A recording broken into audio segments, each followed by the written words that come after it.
So many words.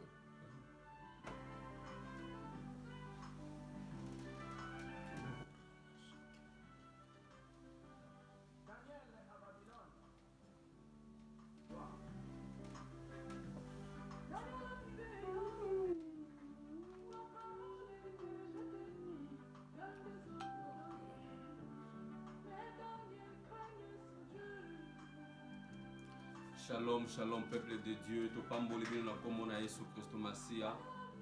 To eli susu liboso na bino na bandako na bino pona eloba na Nzambe parce que yango ne bilei na biso, yango ne nyoso pona biso. Parce que Bible ezoloba na biso ete sa maloba na Nzambe to ko vivre te mutu azo vivre na maloba ozo te pa na Nzambe. Maloba na Nzambe yango ne bilei na biso, maloba na Nzambe yango ne bomo na biso. Maloba na Nzambe yango nde nyonso pona biso parce que mbisi sama ya ko vivre te, mbisi sa ebala ko vivre te, biso pe sama maloba na Nzambe to ko vivre te. Yango na chaque fois tote ya maloba na Nzambe po te batu bayoka maloba na Nzambe bayoka kaka te me bachango pe na misala. Yango wana ezaki toza batu oyo Nzambe akeli, toza batu oyo Nzambe atie liboso na biso pona kopanza sango malamu. Yango wana ndeko yo muto zwi libaku ya kolanda biso na bino bokolanda biso na sima oyo eza moma ya kokumisa Nzambe, oyo eza moma ya kolukelongi na Nzambe, oyo eza moma ya kosambela Nzambe na bosolo ndenge tolobaka soko oza moto osambela Nzambe na lokuta moma yango changer position bene, changer position parce que Bible ezoloba na toyebi mikolo te, toyebi jour te, toyebi mikolo te mokolo yesu akoya. Moma yango ya koyeba koluka Nzambe na bosolo parce que toyebi mikolo te, moma yango toyebi kokumisa Nzambe mpona kosanzola epo ya bongi na lokumu, ya bongi na kembo, ya bongi na masanzoli nyonso oyo oza nango, bana oyo oza na bango, misala oyo oza nango, peut-être oyo oza nango lelo ezaka Nzambe mutu apesaka, ezaka Nzambe mutu apesaka parce que Bible ezobaka nyonso soki Nzambe alobi oui mutu aloba non azali te, soki Nzambe alobi non mutu aloba pe oui pe azali te. Nyonso oyo oza nango soki oza na bomoi lelo bien aimé eza mpona kokumisa Nzambe,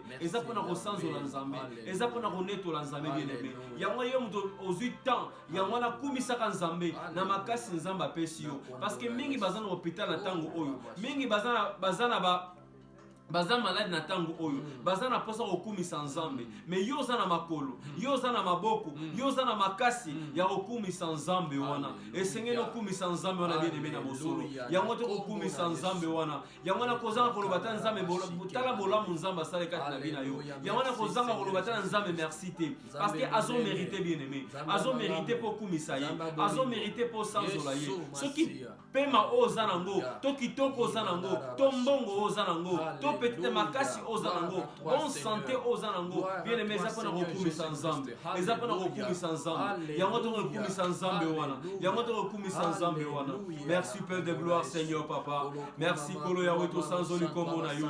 Yahweh neto la mana yo Nzambe na bikama Kolo Yahweh. Yahweh to sanzoli yo Seigneur, incomparable Seigneur. Oh Seigneur Papa, ce n'est par la force, ni par la puissance, mais c'est par ton esprit mon Dieu mon roi. C'est par ta grâce Père de gloire Seigneur. Yahweh to sanzoli kombo na yo. Oh mon Dieu mon roi Seigneur. Baba kufi Yahweh, to leki bango na nini Yahweh. Baba za na mbeto hôpital, to leki bango na nini. Baba za na sena mabele, to leki bango na nini Yahweh. Baba kufi Yahweh, ba oyo ba kufi papa, ba kufi Yahweh, to leki bango na nini Yahweh. To ko sanzola yo Seigneur. Merci mon Dieu mon roi. Papa to sanzoli yo. Oh mon Dieu mon roi Seigneur. Merci papa Yahweh. Oh merci ya papa. Merci l'agneau de Dieu.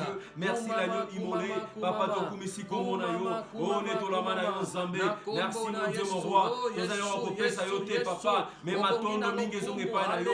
Matondo yo zonge pa na yo Nzambe. Kumama na yo Père de gloire. Kumama na yo l'Éternel des armées. Kumama na yo le tout-puissant. Kumama na yo Yoshua Mashiach. Kumama na yo l'agneau de Dieu. Kumama na yo Nzambe Kolo Yahweh.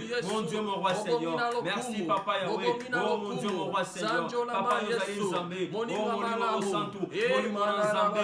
Yo ne mosu Siti na batu. Yonde mososo lisi batu. Yonde mopesi makasi. Yawoto sans olio Nzambe. Merci mon Dieu mon roi Seigneur. Yawoto sans olio Nzambe. Merci mon Dieu mon roi Seigneur. Oh Seigneur papa. Yawoto sans olio Nzambe. Kumama na yo. Mobateli ya bana na biso.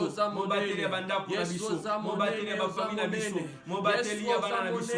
Mobateli ya mabota. Mobateli ya misala na biso. Mobateli ya église na biso. Mobateli ya entreprise na biso. Mobateli Nzambe. Merci mon Dieu mon roi Seigneur. Il n'y a que toi mon Dieu. Tu n'as pas changé. Tu es le même aujourd'hui. Éternellement mon Dieu. Qui est comme toi mon Dieu? Qui peut toucher comme toi mon Dieu? Qui parle comme toi mon Dieu? Qui peut changer les situations comme toi mon Dieu? Qui peut bouleverser les choses comme toi Yahweh? Il n'y a que toi mon Dieu mon roi. Il n'y a que toi mon Dieu mon roi. Il n'y a que toi mon Dieu mon roi. Le Dieu d'Israël. Aujourd'hui Seigneur. Le Dieu de notre vie Yahweh Seigneur. Le Dieu de nos familles. Le Dieu de nos vies Seigneur Jésus. Il n'y a que toi Seigneur. Yahweh sans Zambé. Yahweh sans Zambé. Kumama na yo Zambé. Papa Bible zolo kana biso ete. Oh nous ali kopema. Esengele kumisa komo na Nzambe. Nyonso zeli kopema. Esengele kumisa komo na Nzambe. Yahweh tozali bakufite. Mais tozopema. Esengele kumisa komo na yo. Toboyi mabange kumisa na place na biso. Toboyi mabange kumisa na place na biso. Il n'y a que toi mon Dieu. Il n'y a que toi Père de gloire. Il n'y a que toi majesté. Il n'y a que toi mon Dieu mon roi. Il n'y a que toi l'agneau de Dieu. Il n'y a que toi mon Dieu mon roi. Oh Nzambe papa. Yahweh papa. Tokufeli ba camarade. Tokufeli ba connaissance. Tokufeli ba membre ya famille. Tokufeli ba tekele Nzambe. Oh mon Dieu mon roi. Toleki bango na nini Yahweh. Toleki bango na nini Yahweh. Toleki bango na nini Yahweh. Toleki bango na nini Yahweh. Oh mon Dieu mon roi Seigneur. Kumama na yo Yoshua Mashiach. Kumama na l'agneau de Dieu. Kumama na yo Nzambe na bikama. Oh mon Dieu mon roi Seigneur. Yahweh papa. Mingi bazaki na ba projet. Mais ba réaliser à côté. Mingi balobaki ba recevoir ba voiture. Mingi balobaki ba recevoir ba ndako. Mais ba kokisi à côté. Ba réaliser papa rêve na bango te. Nzambe na bikama. Parce que Yahweh papa. Merci pour na makila na yo. Merci pour na makila na yo. Oh mon Dieu mon roi Seigneur. Merci papa Yahweh. Merci mon Dieu mon roi Seigneur. Il n'y a que toi Seigneur. Oh mon Dieu mon roi Seigneur. Le revenir Seigneur. Le revenir Seigneur. Le vrai adorateur. Adorons le Père en esprit, en vérité Seigneur. Le revenir Seigneur. Le revenir Seigneur. Le revenir Seigneur. Le revenir Seigneur. Le revenir Seigneur. Oh mon Dieu mon roi Seigneur. Jean-Baptiste a dit papa. Oh Seigneur papa. Moi j'ai baptisé. Nga nazo baptisé. Na mai ya molimo. Na mai nazo baptisé na mai. Mais oya koya sima na ngai. Yako baptisé na mota molimo mosantu. Yazo baptisé na nguya molimo mosantu. Naza même pas capable Seigneur. Yako fungua ta ba sandale na makolo na ye Nzambe. Naza même pas capable. Yako fungula mon Dieu mon roi. Merci mon Dieu mon roi. Merci papa Yahweh. Le revenir Seigneur. Le revenir Seigneur. Le revenir Seigneur. Le revenir Seigneur. Le vrai adorateur. Adorons le Père en esprit, en vérité Seigneur. Mon Dieu mon roi Seigneur. Oh Salaki la chambre haute. Papa tu es capable de le faire maintenant Seigneur. De le faire aujourd'hui. De le faire maintenant Seigneur. Oh Salaki na pour la Pentecôte. Oh Salaki na la chambre haute. Tu es capable Seigneur de le faire aujourd'hui Seigneur. De le faire maintenant Seigneur. Le Dieu Seigneur. Le Dieu puissant. Le Dieu capable. Le Dieu possible. Le Dieu possible. Le Dieu possible. Le Dieu possible. Le Dieu possible. Rien n'était possible à toi. Rien n'était possible à toi. Nous t'adorons Seigneur. Nous t'adorons Seigneur. Nous t'adorons Seigneur. Nous t'adorons Seigneur. Nous t'adorons Seigneur. Je mis argent Seigneur. Je mis holocauste papa. Nazana ba diamate. Nazana mbongote. Mais c'est que j'ai papa Yahweh. C'est que j'ai Yahweh nazona pesa mon Dieu mon roi. C'est que j'ai mon Dieu mon roi. Molimo mosantu. Molimo mosantu. C'est que nous avons Seigneur le Saint-Esprit. C'est que nous avons Seigneur le Saint-Esprit. C'est que nous avons Seigneur le Saint-Esprit. C'est que nous avons Seigneur. Zamela bikama polo Yahweh. Le revenir Seigneur. Le revenir Seigneur. La Bible nous dit allez prêcher papa. Allez papa. Boki no kupanza sango malango de toutes les nations. De tout Yahweh Seigneur. Boki no kupanza sango elamo Seigneur. Na ba nation nyonso. Na ba bili nyonso. Lebekela nyonso. Boki no kupanza sango malango papa. Oh Nzambe. Bo baptiser bango na kombo na ngai. Bo baptiser bango na molimo mosantu. Bo baptiser bango. Bo baptiser bango. Bo komisa bango. Ba disciple na ngai. Le revenir. Le revenir Seigneur. Le revenir. Le revenir. Le revenir. Le revenir Seigneur. Le revenir Seigneur. Le revenir Seigneur. Le revenir Seigneur. Le béni, Seigneur, papa. Tu n'as pas changé. Tu es le même. Merci, Jéhovah Rapha. Merci, Jéhovah Jireh. Merci, Jéhovah Nissi. Incomparable, Seigneur. Merci, mon Dieu, mon roi, Seigneur. Oh, mon Dieu, mon roi, Seigneur. Mingi bakufi, Seigneur. Mingi bakufi, Yahweh. Menzame na bikama. Mingi bakufi à cause de l'évangile, à cause de la parole, Yahweh. À cause de la malobanayo, à cause de la parole, Seigneur. Mon Dieu, mon roi, Seigneur. Mingi bakufi nzambe, papa. Na musala na yo nzambe. Nous sommes là. Nous sommes là, papa. Pona kopanza sango elamu. Pona kopanza sango malamu. Nzambe na komona Yesu nzambe. Merci Nkolo Yahweh. Merci Nkolo Yahweh, Seigneur. Papa to sanzo yo nzambe. Papa neto la mana yo. Yesu na yo nzambe. Oh Yahweh, papa. Kuma mana yo nzambe. Alléluia Jésus. Nini mokonzi na pesa na yo. Olopalata ezali ya yo Yesu nini mokonzi na pesa na yo olopalata ezali ya yo zamzambe nanga kumama yawe kumama Alléluia kumama yawe kumama yawe kumama yawe kumama elonga na ngai kumama yawe kumama kosi na Yuda kumama yawe kumama elonga na ngai kumama yawe kumama makasi na ngai kumama yawe nini mokonzi na pesa na yo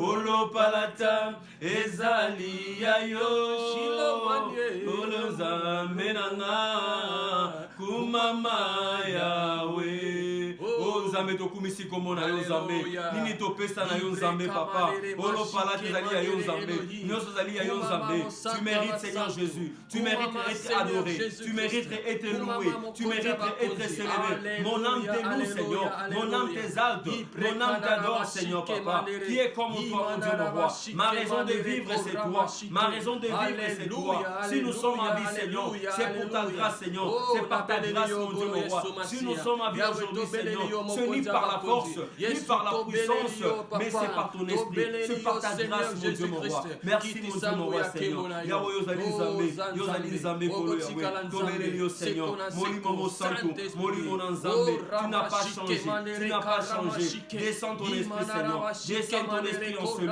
descends ton esprit Seigneur descends ton esprit descends ton esprit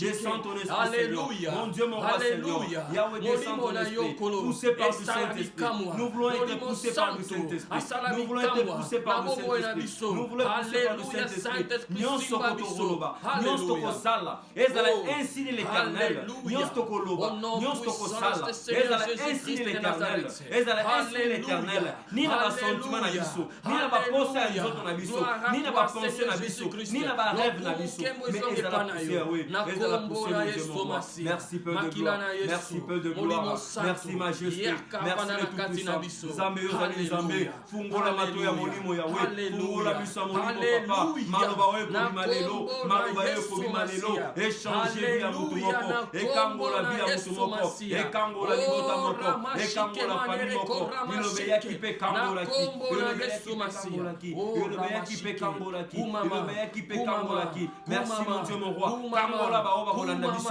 kangola bao bakolanda mpe biso nsima live mon Dieu mon roi Seigneur nous sommes là Seigneur nous sommes là pour toi nous sommes là Seigneur Yahweh Seigneur papa le reste Seigneur c'est toi mon Dieu tosali par na biso le reste c'est toi Saint-Esprit le reste c'est toi Saint-Esprit Saint-Esprit Seigneur agis Seigneur agis Saint-Esprit agis Saint-Esprit au nom puissant de Seigneur Jésus-Christ moto ya molimo santo moto ya molimo santo et la katina biso yebranda rabashike au nom puissant de Seigneur Jésus-Christ au nom puissant de Seigneur Jésus-Christ na kombo na Yesu na mabota biso na ba iglesia oh Yesu oh Yesu na mboka oyo na mboka na biso ya Kongo Yahweh na molimo Yesu alléluia alléluia réveille Seigneur réveille, oyo réveille, ekota na bandako, ekota na maboka, ekota na bafamille, échanger niveau échanger papa Yahweh, mon Seigneur, papa, sala odela kolo na kombo na Yesu Masiya kolo vandisa biso toyoka loba na yo papa yozali nzambe kolo Yahweh. Merci mon Dieu mon roi, maloba na yo nzambe papa ekwe na mabele ya malamu, maloba na yo nzambe ekwe na bisika malamu Yahweh, maloba na yo nzambe échanger vie ya mutu moko mbato ba kolanda biso papa, échanger ba vie na bango, échanger mabota na bango nzambe yo ne solution, nzambe yo ne solution mon Dieu mon roi, yo ne solution papa mon Dieu mon roi Seigneur papa Yahweh papa kota papa Yahweh Yahweh kota papa yo ne solution papa yo ne papa yo ne pole yo ne pole yo ne pole yo ne pole Yahweh nzambe merci mon Dieu mon papa Yahweh nzambe sanzo la papa Yahweh yo zali nzambe papa oh Seigneur papa mon Dieu mon roi Seigneur nous sommes là Seigneur nous sommes là Seigneur tozo sakola likola mikuwa mikuwa za bomoi mikuwa za kozwa nzoto mikuwa za kozwa bomoi mikuwa za kozwa bomoi mikuwa za kozwa bomoi nous sommes là Seigneur nous allons kozwa sakola likola mikuwa nzambe mikuwa za kozwa bomoi batu bazali kozwa bomoi batu bazali kozwa bomoi lelo sikoyo nzambe na kombo na Yesu nous sommes là Seigneur nous sommes là Seigneur nous sommes là Seigneur Ezekiel asakola ki likola mikuwa biso pe tozo telema lokola Ezekiel tozo sakola likola mikuwa tozo sakola likola mikuwa mikuwa ezali kozwa bomoi ezali kozwa misuni ezali kozwa nzoto ezali kozwa nzoto ezali kozwa nzoto ezokomisa armée céleste ezokomisa armée papa ezokomisa bango armée munene ezokomisa bango intercesseur minene Yahweh ezokomisa bango basali na nzambe ya minene ezokomisa bango basali na nzambe ya minene mon Dieu mon roi Seigneur mon Dieu mon roi Seigneur mon Dieu mon roi Seigneur mon Dieu mon roi Seigneur Saint-Esprit Seigneur Saint-Esprit Seigneur Saint-Esprit Seigneur agis Seigneur Saint-Esprit Seigneur agis Seigneur Saint-Esprit Seigneur agis Seigneur yozali nzambe papa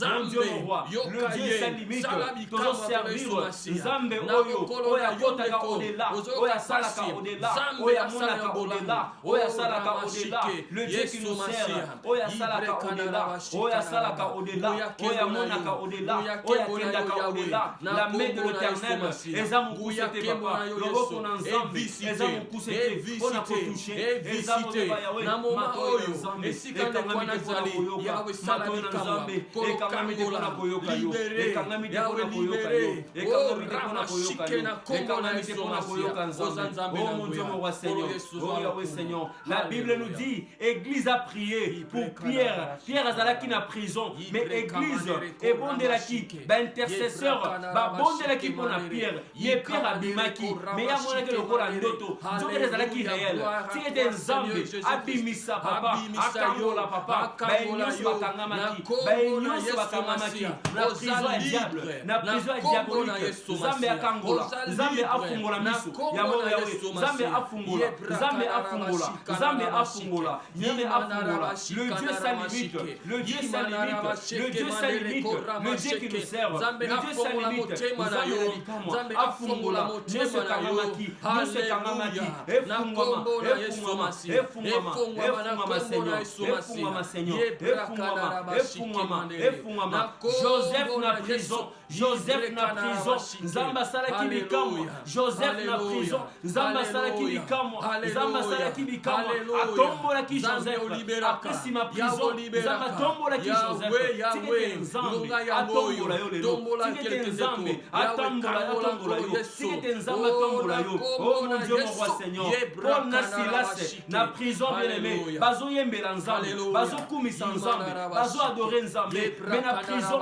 bashene ezokatana bashene ezofungama yango moko bashene ezofungama yango moko je déclare maintenant Seigneur je déclare maintenant yo mutu bakangaki bashene basinga efungama yango moko efungama yango moko na kombo na Yesu Kristo Masiya dans le nom puissant de Jésus Christ kombo na Yesu ezali koloba kombo nyonso kombo na Yesu ezali koloba maladie nyonso kombo na Yesu ezali koloba nzambe nyonso kombo na Yesu ezali koloba ndoki nyonso kombo na Yesu ezali koloba charlatan ezali koloba formation ezali koloba ezali koloba ya banganga nanga, eza likolo ya bandoki, eza likolo ya balia famille, eza likolo ya condamnation, ya réclamation, ya limitation, eza likolo nyonso ya Seigneur.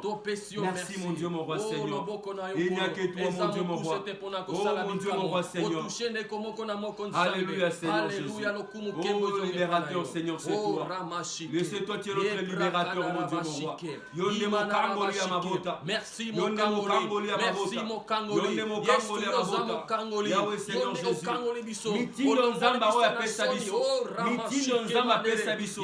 Alobi bokende koteya sango malamu. Na ba ville nyonso, na ba nation nyonso. Bokomisa mo ba disciple na ngai. Bokende koteya bango. Mais bo baptiser bango. Bo baptiser bango na kombo na Yesu. Na kombo tata pe molimo mosantu. Bo baptiser bango na kombo tata pe molimo mosantu. Bo baptiser bango. Bokende koteya bango. Année 2022, ezali année évangélisation. Année 2022, eza année mutuso a bouger. Année 2022, eza année oyo makambo sengi bouger. Année 2022, eza makambo ya kobana na ndako te. Mais eza année ya côté ya entourage na yo, ya côté ya famille na yo, ya côté ya place ozali, ya côté ya biso tambola, ya côté ya kangola biso Yahweh. Oh Seigneur Jésus-Christ. Alléluia. L'agneau de Dieu. L'agneau de Dieu. Alléluia Jésus. Mon Dieu, mon roi Seigneur. Alléluia Seigneur Jésus. Alléluia Seigneur Papa. Yozali nzambe bien-aimé. Yozali nzambe Papa. Yozali nzambe. Bien-aimé, Bible zolo banabiso ete. Jésus-Christ bakenda ki na fête. Tango na bakenda fête à Galilée. Maria Monique vino esili masanga vino esili. Ake kotuna Yesu. Yesu masanga esili. Yesu masanga esili. Yesu ayebisi Marie. Tanangana le kokina noté. Mais malgré ça, quelque part Marie a insisté qui bien aimé. Quelque part Marie a insisté qui. Alors que vino esili. Vino esili. Après ayebisi ba disciple à Yesu. Ayebisi bango ke bo sala o ya lobby. Bo sala ya lobby.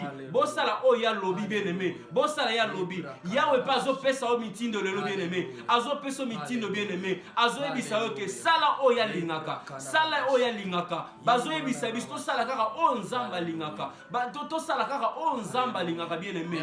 Marie a insisté qui aye ko yebisa Yesu ke masanga esili vino esili vino esili. Mais tango ba mela ki vino na yango na mitunaka recept nini o Jésus asala ki na fête wana. Recept nini o Yesu asala ki na fête wana bien aimé. Recept nini masanga nini o batana ba melaki o balobi masanga boy tomelana no te bien tomekana no masanga oyo te tomela masanga oyo te ngana monaka ezalaka ba mekaki guka ya muke ya molimo mosantu ezalaka gu ya muke ya molimo mosantu o Yesu amekisa ki bango parce que yende kolo recept bien aimé yende kolo recept tikete molimo mosantu o kamba mana molimo mosantu o tombisa mana molimo mosantu o tombisa mana molimo mosantu o Yesu amekisa ki bango ezalaka mukie mais na sima na yango Yesu alobiki ngana ke ko sabino esika mais na ke ko sabino esika mais na kotindela bino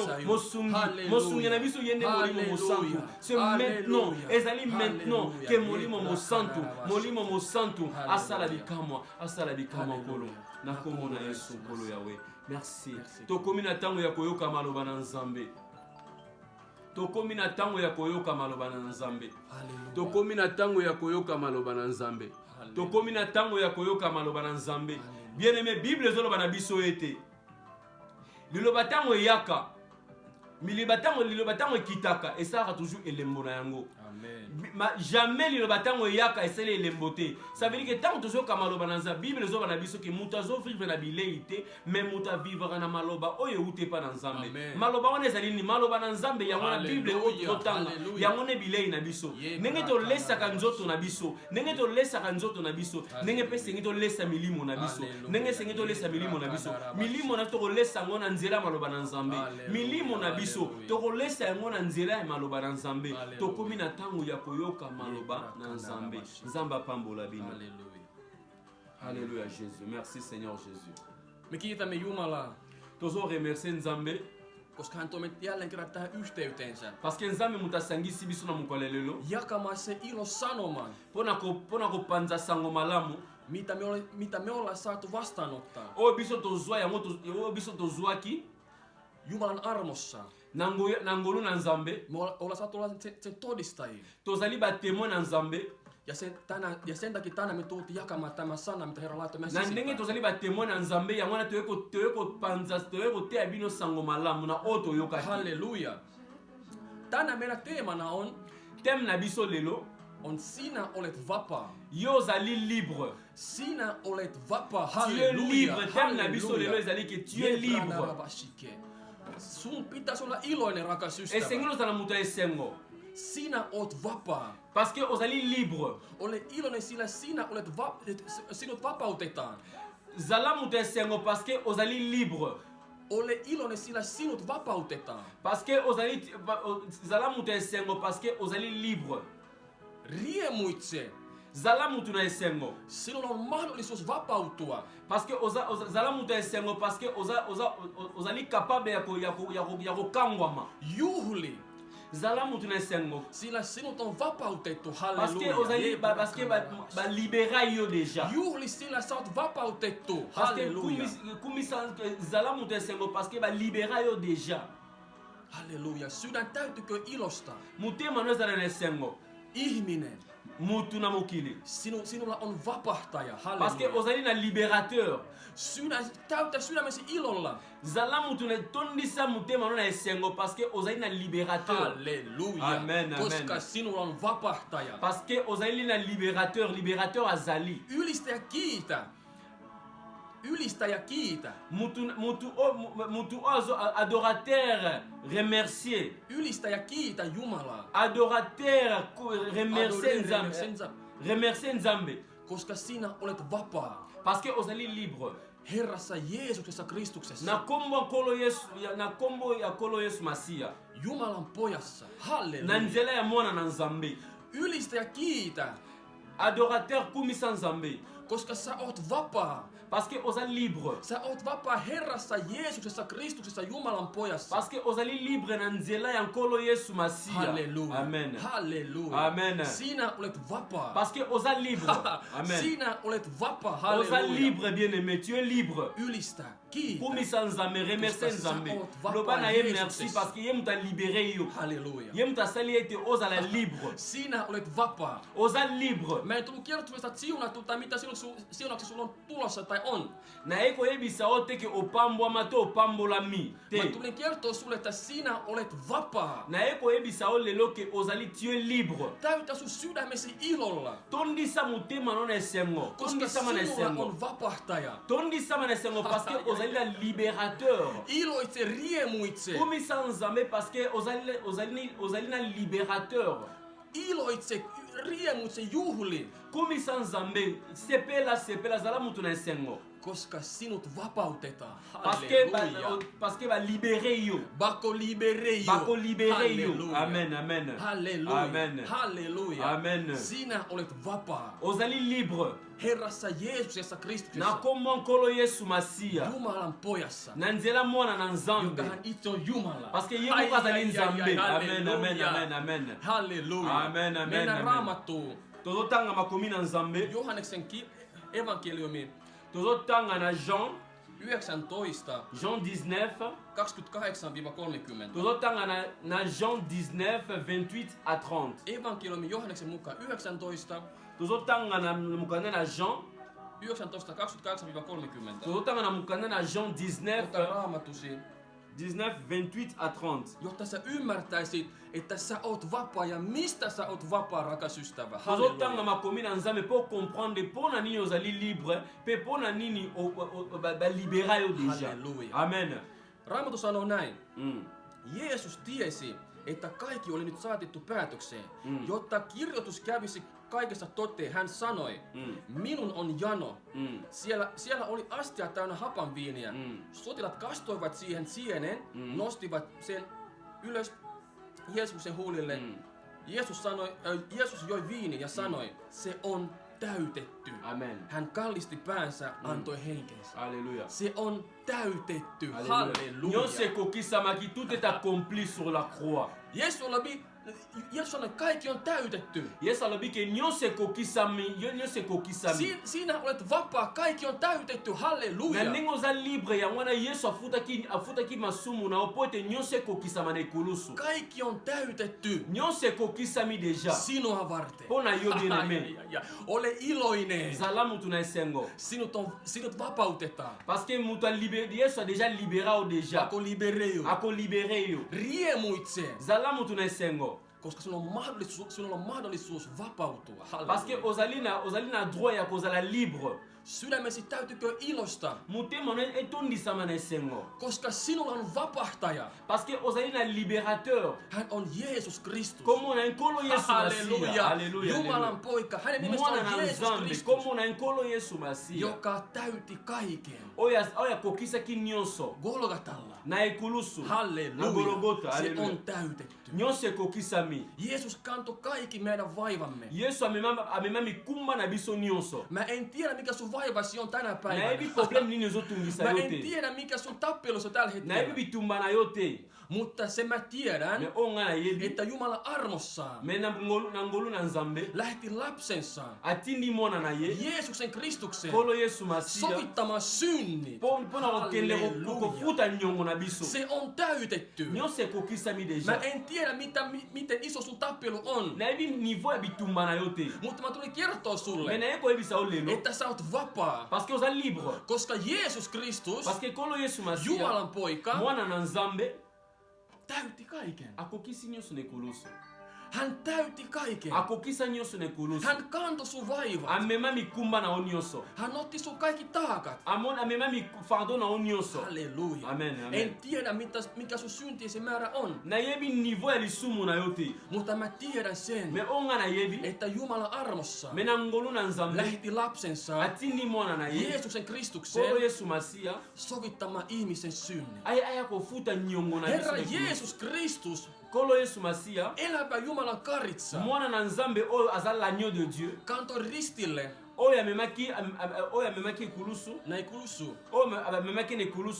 kantoi ristille sairaudet ja vaivat.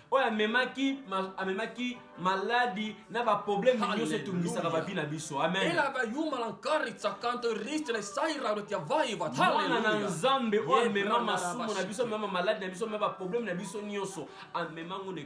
Se on täytetty. Sä oot vapaa. Sinä olet vapaa. Mikä sua pidättelee? Jeesus vapahti sinut. Hän on se vapahtaja.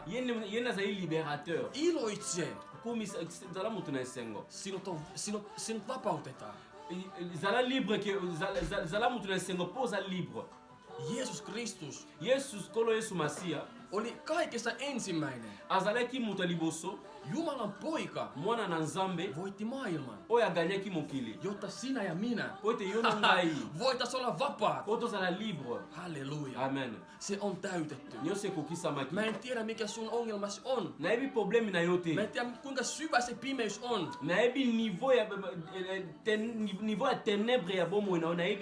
Mutta mä tulin kertoa sulle mitä Johannes tässä meille puhuu. Että Jeesus Kristus Golgatan ristillä huusi. Se on täytetty. Se on täytetty. Näin sinä olet vapaa. Herrassa Jeesuksessa Kristuksessa. Halleluja. Herrassa Jeesuksessa Kristuksessa. Sinä olet vapaa. Halleluja. Sinut vapautetaan. Halleluja. Halleluja. Sinä olet vapaa, rakastista. Ole iloinen siitä. Riemuitse siitä. Juhli siitä. Täytä sydämesi siitä. Ylistä ja kiitä. Koska sinulla on vapahtaja. Ja sinulla on vapaus. Sinut tullaan vapauttamaan.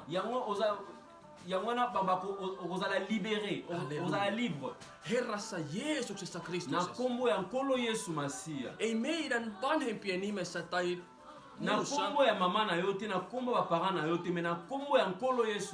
sinä olet vapaa. ozali libre. Koska se on täytetty. Parce que nyonso ekokisamaki deja. Jeesus kantoi ristillä kaikki meidän synnit ja vaivat. Yesu amemaki masumu na biso nyonso na ekulusu. Jotta sinä ja minä oltaisiin vapaita. Pote yona Halleluja, amen, amen, halleluja, amen, halleluja. amen. Ylistä Jumalaa. Ylistä häntä. Halleluja. Mennään syvemmälle siitä. Mä haluan, että sä ymmärrät. Tänään se kysymys on, että mä haluan, että sä ymmärrät tänään. Nalingi o comprendre lelo. Että sä oot vapaa. Osa libre. Ja kuka sinut vapauttaa? Nani muta a libéré yo. Se on se kaksi asiaa. Ya wane sengili yo yeba. Et sä oot vapaa. Osa libre. Ja kuka sinut vapauttaa? Nani muta libéré yo. Halleluja. Amen. Mennään Johanneksen kirje 11. Anteeksi, evankeliumi Johanneksen mukaan 11. Tozotanga mukanda na Jean 11. 43, 44. Tozotanga mukanda na Jean 11. 43 à 44. Oui, evankeliumi, Ngai mondimi na Yesu bango bakotelenga. Tozotanga na mukanda na Jean 11 43 à 44. Nazotanga na finnois. Amen. Tämä sanottua Jeesus huusi kovalla äänellä, Lazarus, tule ulos. Silloin kuollut tuli audasta ja jalat, kädet siteissä ja kasvot hikiliinan peittäminä. Jeesus sanoi, päästäkää hänet siteistä ja antakaa hänen mennä. Halleluja. Amen. Tämän sanottua, verset ezoloba. Tämä sanottua Jeesus huusi kovalla äänellä. Bible ezoloba Jésus agangi na mongongo makasi. Lazarus tule ulos. Lazare bima. Silloin kuollut tuli haudasta. Mutu akufaki asekui. Jalat ja kädessä siteet. Bible ezoloba ki maboko na makolo na ye ekangamaki na ba ja kasvot hikiliinan peittäminä. Maboko na ye makolo na ye nyonso ekangamaki na bekai. Jeesus sanoi, päästäkää hänet siteistä, antakaa hänen mennä. Halleluja. Jeesus alobi ke bofungole biloko bakangaki ye pe botika ye akende. Sä olet vapaa, sinä olet vapaa. Yo ozali libre. Jeesus täytti kaiken Golgatan ristillä. Jésus akokisaki nyonso na ekulusu. Ja minkä hän niinku täytti? Mitä hän täytti? Nyonso akoki. Mitä hän täytti siellä nini oyo akokisaki? Tässä me nähdään Lasaruksen tarina. Ja on tozomona histoire à Lazare. Että Jeesus täytti kuoleman. Jésus alongaki liwa. Jeesus voitti kuoleman. Jésus alongi liwa. Koska Lazarus, parce que Lazare oli kuollut. Akufaki. Mutta Jeesus, mais Jésus, jolle annettiin valta, halleluja. Hänen annettiin valtaa. Yli kuoleman. Jeesus Kristus Nasaretilainen. Jésus Christ Nazareth. Jumalan pojalle. Mwana na Nzambe. Hänelle annettiin valta yli kuoleman. Hän vapahti Lasaruksen. Hän vapauttaa sinut.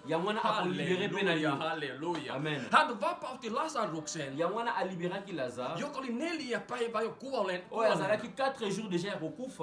Jeesus Kristus. Jésus Christ Nazareth. Hänellä on valta. Yli kuoleman. Jeesus voitti kuoleman. Jésus a gagné qui liwa. Jeesus voitti kuoleman. Jésus a longi kun hän huusi siellä Golgatan ristillä. Metanga ganga kina na Golgotha. Että se on täytetty. Se tarkoittaa sitä, että kaikki ne sairaudet, mitä ihminen käy läpi maailmassa. Kaikki se maailman synnit. Kaikki se kuolema, mikä oli meidän edessämme. Jeesus Kristus, Jumalan poika, voitti kuoleman. Halleluja. Ja sen takia sinä olet vapaa. Ja sen takia sinä olet vapaa. Et sen takia sä oot syntynyt tähän maahan. Et ole vapaa sen takia sä oot syntynyt tähän maahan. Ozali libre te parce que oyaki na mokili oyo. Et sen takia sä oot syntynyt tähän perheeseen. Exacte po ozali libre po botamaki na famille oyo botami. Et sen takia sä oot niinku tommosia vahinkoja tai vaikeuksia niinku elämässä. Exacte po ozana ba problème moko boy na vie na yo yango wana oyaki na mokili oyo po ozali libre. No. Jeesus on se, joka sinut vapautti. Jésus Christ ne muta liberaki yo. Hän täytti kaikki lain mukaiset niinku asiat, mitä laki piti meidät vankeudessa. Ya wana Yesu afutaki nyongo nyonso na loi nyonso oyo bana kokanga bavi na biso. Hän voitti kuoleman, halleluja, halleluja. Se kaikista suurimman. Nyonso eleki munen, eleki makasi mingi alongaki liwa. Jeesus voitti kuoleman. Jésus Christ alongaki liwa. Joten kun sä oot Jeesuksessa Kristuksessa, oza mwana na Nzambe, kuolemalle mitään virkaa sinulle. Parce que liwa ezana droit moko te likolo na yo. Jeesus vapautti sinut kuolemasta. Parce que Yesu a libéré que la liwa. Jeesuksella Kristuksella Jésus Christ Nazareth on valta yli kuoleman. Azana nguya likolo na nyonso. Halleluja. Amen. Halleluja. Amen. Luetaan tämä tarina Lasaruksesta. Tuzotanga histoire à Lazare. Jos mennään alussa, Johanneksen kirjan 11, jos alussa 1-4. Että mikä se tarina oli, koska kun me ymmärretään nyt, että Jumala lähetti oman poikansa. Nzambe atindaki mwana enkolo Yesu Masia tähän maailmaan. Na mokili oyo täyttämään se kaiken lain kohdat, mitkä niinku piti niinku täyttääkin. Poi ayako accomplir volonté na Nzambe. Hän oli ensimmäinen ihminen, joka voitti se mitä me tullaan käymään läpi ja mitä me ollaan käyty läpi. Jésus Christ azalaki mutu liboso oyo aganyaki makambo oyo ya mokili oyo bapona mokili oyo. Sairaudet, maladi, pahat henget, milimo mabe, puute, rahan puute, problema mbongo, ihmiset väärin käyttäytymiset, babizaleli ya mabe, miten ihmiset haukkuu sinua, ndenge batu bazofinga yo, väärin ymmärryksiä, ndenge batu bazo comprendre että Yesu afutaki nyonso, Yesu alongaki nyonso. Ne kaikki Jeesus tuli täyttämään. Yesu alongaki nyonso. Ja hänen piti tulla. Ja mä esengelaki ayape, jotta tämä niinku toteutuisi. Pote nyonso ne kokisama. Ja katso Jumalan rakkautta, rakas ystävä. Tala bolingo na Nzambe. Herra on vapauttanut sinut. Nzambe a libera yo. Hän on vapauttanut sinut. Nzambe a libere yo. Mutta Jeesuksessa Kristuksessa ei sinun omassa voimassasi. Na makasi na yote me na nzela ya nkolo Yesu Masia. Ei sun perheen voimasta. Na kombo ya famille na yote. Ei se maa missä asut. Eza na mboka opozo vanda. Herra Jeesuksen Kristuksen nimen ja veren tähden sä oot vapaa. Halleluja. Yesu Masia. Halleluja. Amen. Lazare oli tosi rakas ystävä Jeesukselle. Lazare azalaki muninga malamu pona Yesu. Mutta tämä piti tapahtua. Me oye sengeli esalama. Jotta niinku me ihmiset voidaan todistaa Jumalan suuruutta. Biso to témoigner, to mona bolamu na Nzambe, to mona kemo na Nzambe. Tiedä sinä rakas ystävä. Yeba yango lelo. Että se on täytetty. Eta yo deja otondisama. Jeesus täytti se jo. Nzambe deja kokisa deja nyonso. Se on täytetty. Nzambe deja kokisa deja nyonso. Ne kaikki kun muut niinku haukkuu sinua, katsoo sua väärin. Jeesus näki se, hän kävi läpi ne asiat. Batu nyonso, batu bakoloba mabe pona, batu bakokritika, batu bakoloba nyonso pona yo. Me Yesu deja afuta deja nyongo pona yo. Ja hän näyttää meille miten pitäisi olla, kun me tekee väärin sua kohtaan. Ya wana alakisi pe biso ke tango batu bazoloba mabe pona yo, Yesu asali deja nyonso. Jeesus opetti meille. Yesu atangi alakisi biso. Että jos joku tekee väärin sua kohtaan, soki batu bazosala yo mabe, mitä sun pitäisi tehdä? Esengeli osala nini? Jotta Jumalan kirkas näkisi. Poite lumière na Nzambe, kemo na Nzambe emonisa makati na vina yo. Koska hän kohtasi myös niitä syytöksiä, vihaa, katkeruutta. Po Yesu pakutanaki na yango, batu balingaki ete, batu bainaki, batu bacholaki, batu bafingaki. Mitä maailmassa on? Pete o ezakati na mokili. Mutta hän opetti meille. Me Yesu atangisa biso, aloba na biso. Mikä on Jumalan tahto? Nini eza volonté na Nzambe. Rakkauden. Bolingo eleki bolingo. Armon. Bolimbisi. Se Jeesus näytti meille. Yesu alakisa biso bolingo na kolimbisa. Hän oli ensimmäinen, joka kävi kaiken sen läpi, mitä me ollaan käyty maailmassa. Yesu akutana makamu nyonso o lelo biso tozokutana na yango. Hänellä oli ruoasta puute. Azakina problem ya biloko kolia. Mutta hän tiesi. Po ayebaki. Hän ei puuttu mitään kummiskaan. Me azangaki eloko. Koska hänen isän kotona, hänellä on kaikkea. Azana nyonso. Koska hän oli koko ajan Jumalassa. Po azalaki na kibonzambe kati na ye. Jeesus. Po kolo Yesu Masia. Häntä haukuttiin. Bafingaki. Mutta hän näytti meille. Me alakisaki biso. Miten Jumalan tahto ja kirkkauden pitäisi näkyä meidän sisimmässä. Nini oy sengeli lumière nini oy sengeli engenga kati na biso. Hän kävi se läpi. Atravessaki moment wana. Kaikki ihmiset haukkuu häntä, sylki hänen päälleen. Batu baboakelaki basoi, batu bafingaki, batu bacholaki, batu batongaki. hän antoi sen ristin kumminkin. Mais amemaki fardeau nyonso wana. Koska se oli Jumalan tahdon mukaista. Parce que zalaki na volonté na Nzambe. Ja hän halusi opettaa meille, että meidän pitää kulkea Jumalan tahdon mukaisesti. Alakisaki biso lolenge nini esengi biso totambola na volonté na Nzambe. Koska maailma Pote mokili. on se, mistä me ollaan tultu. Pona mokili ne te uti. Ja maailma mokili on se vankila, missä me ollaan oltu. Mokili ya one prison de mokili zali prison o biso tozali. Mutta katso Jumalan hyvyyttä. Tala bolamu na Nzambe. Jumala Bolamu na Nzambe. lähetti ainokaisen lapsensa Jeesuksen Kristuksen. Nzambe atini mwana enkolo Yesu Masia pona biso. Jotta hän voittaisi kaiken tämän. Hän voittaa Pote kuoleman. alonga nyonso oyo eza na se na mokili oyo. Hän voittaa kaikki pahat. Halleluja. O alonga nyonso ya mabe. Amen, amen. Halleluja. Amen. Sinä olet vapaa. Ozali libre. Jumala on antanut voiton Nzambe apesa o elonga. Jeesuksen Kristuksen kautta. Na nzela nkolo Yesu Masia. Tässä sanotaan, että Lasarus tarina on tämmöinen, jotta sä ymmärrät vähän syvemmälle, että Johanneksen evankeliumi 11 ja 1:4 asti on se tarina Lasaruksesta. Muuan Lasarus-niminen mies oli sairaana. Hän asui Betaniassa, samassa kylässä kuin Maria ja tämän sisat Marta. Maria oli se, joka voiteli Herran jalat tuoksuöljyllä ja kuivasi ne hiuksillaan, ja sairas Lasarus oli hänen veljensä. Lasaruksen sisaret lähettivät Jeesukselle sanan: Herra, rakas ystäväsi on sairaana. Sen kuultua Jeesus sanoi: ei tämä tauti ole kuolemaksi. Tozotanga mukanda na Jean 11 entina tozobanda na bandeli tozokita na se tozotanga na Jean 11 entina 4. Muuan Lasarus-niminen mies oli sairaana. Hän asui Betaniassa, samassa kylässä kuin Maria ja tämän sisar Marta. Maria oli se, joka voiteli Herran jalat tuoksuöljyllä ja kuivasi ne hiuksillaan, ja sairas Lasarus oli hänen veljensä. Halleluja. Lazare azalaki frère ya Marie. Bible zolo bana biso ke Marie abandeko pakola mafuta na makolo ya Lazare. Kyllä. Marie abandako pakola mafuta na makolo ya Lazare. Että jos sä ymmärrät tämän koko tarina, missä Jumala halusi näyttää sen kirkkautensa. Pour comprendre histoire to lisolo oyo esengele otanga ebandelitina suka. Ja sä ymmärrät se, että Jeesus voitti kuoleman. Po Yesu alonga kiliwa. Ja Lasaruksen kautta hän halusi näyttää se, että hän on Jumala.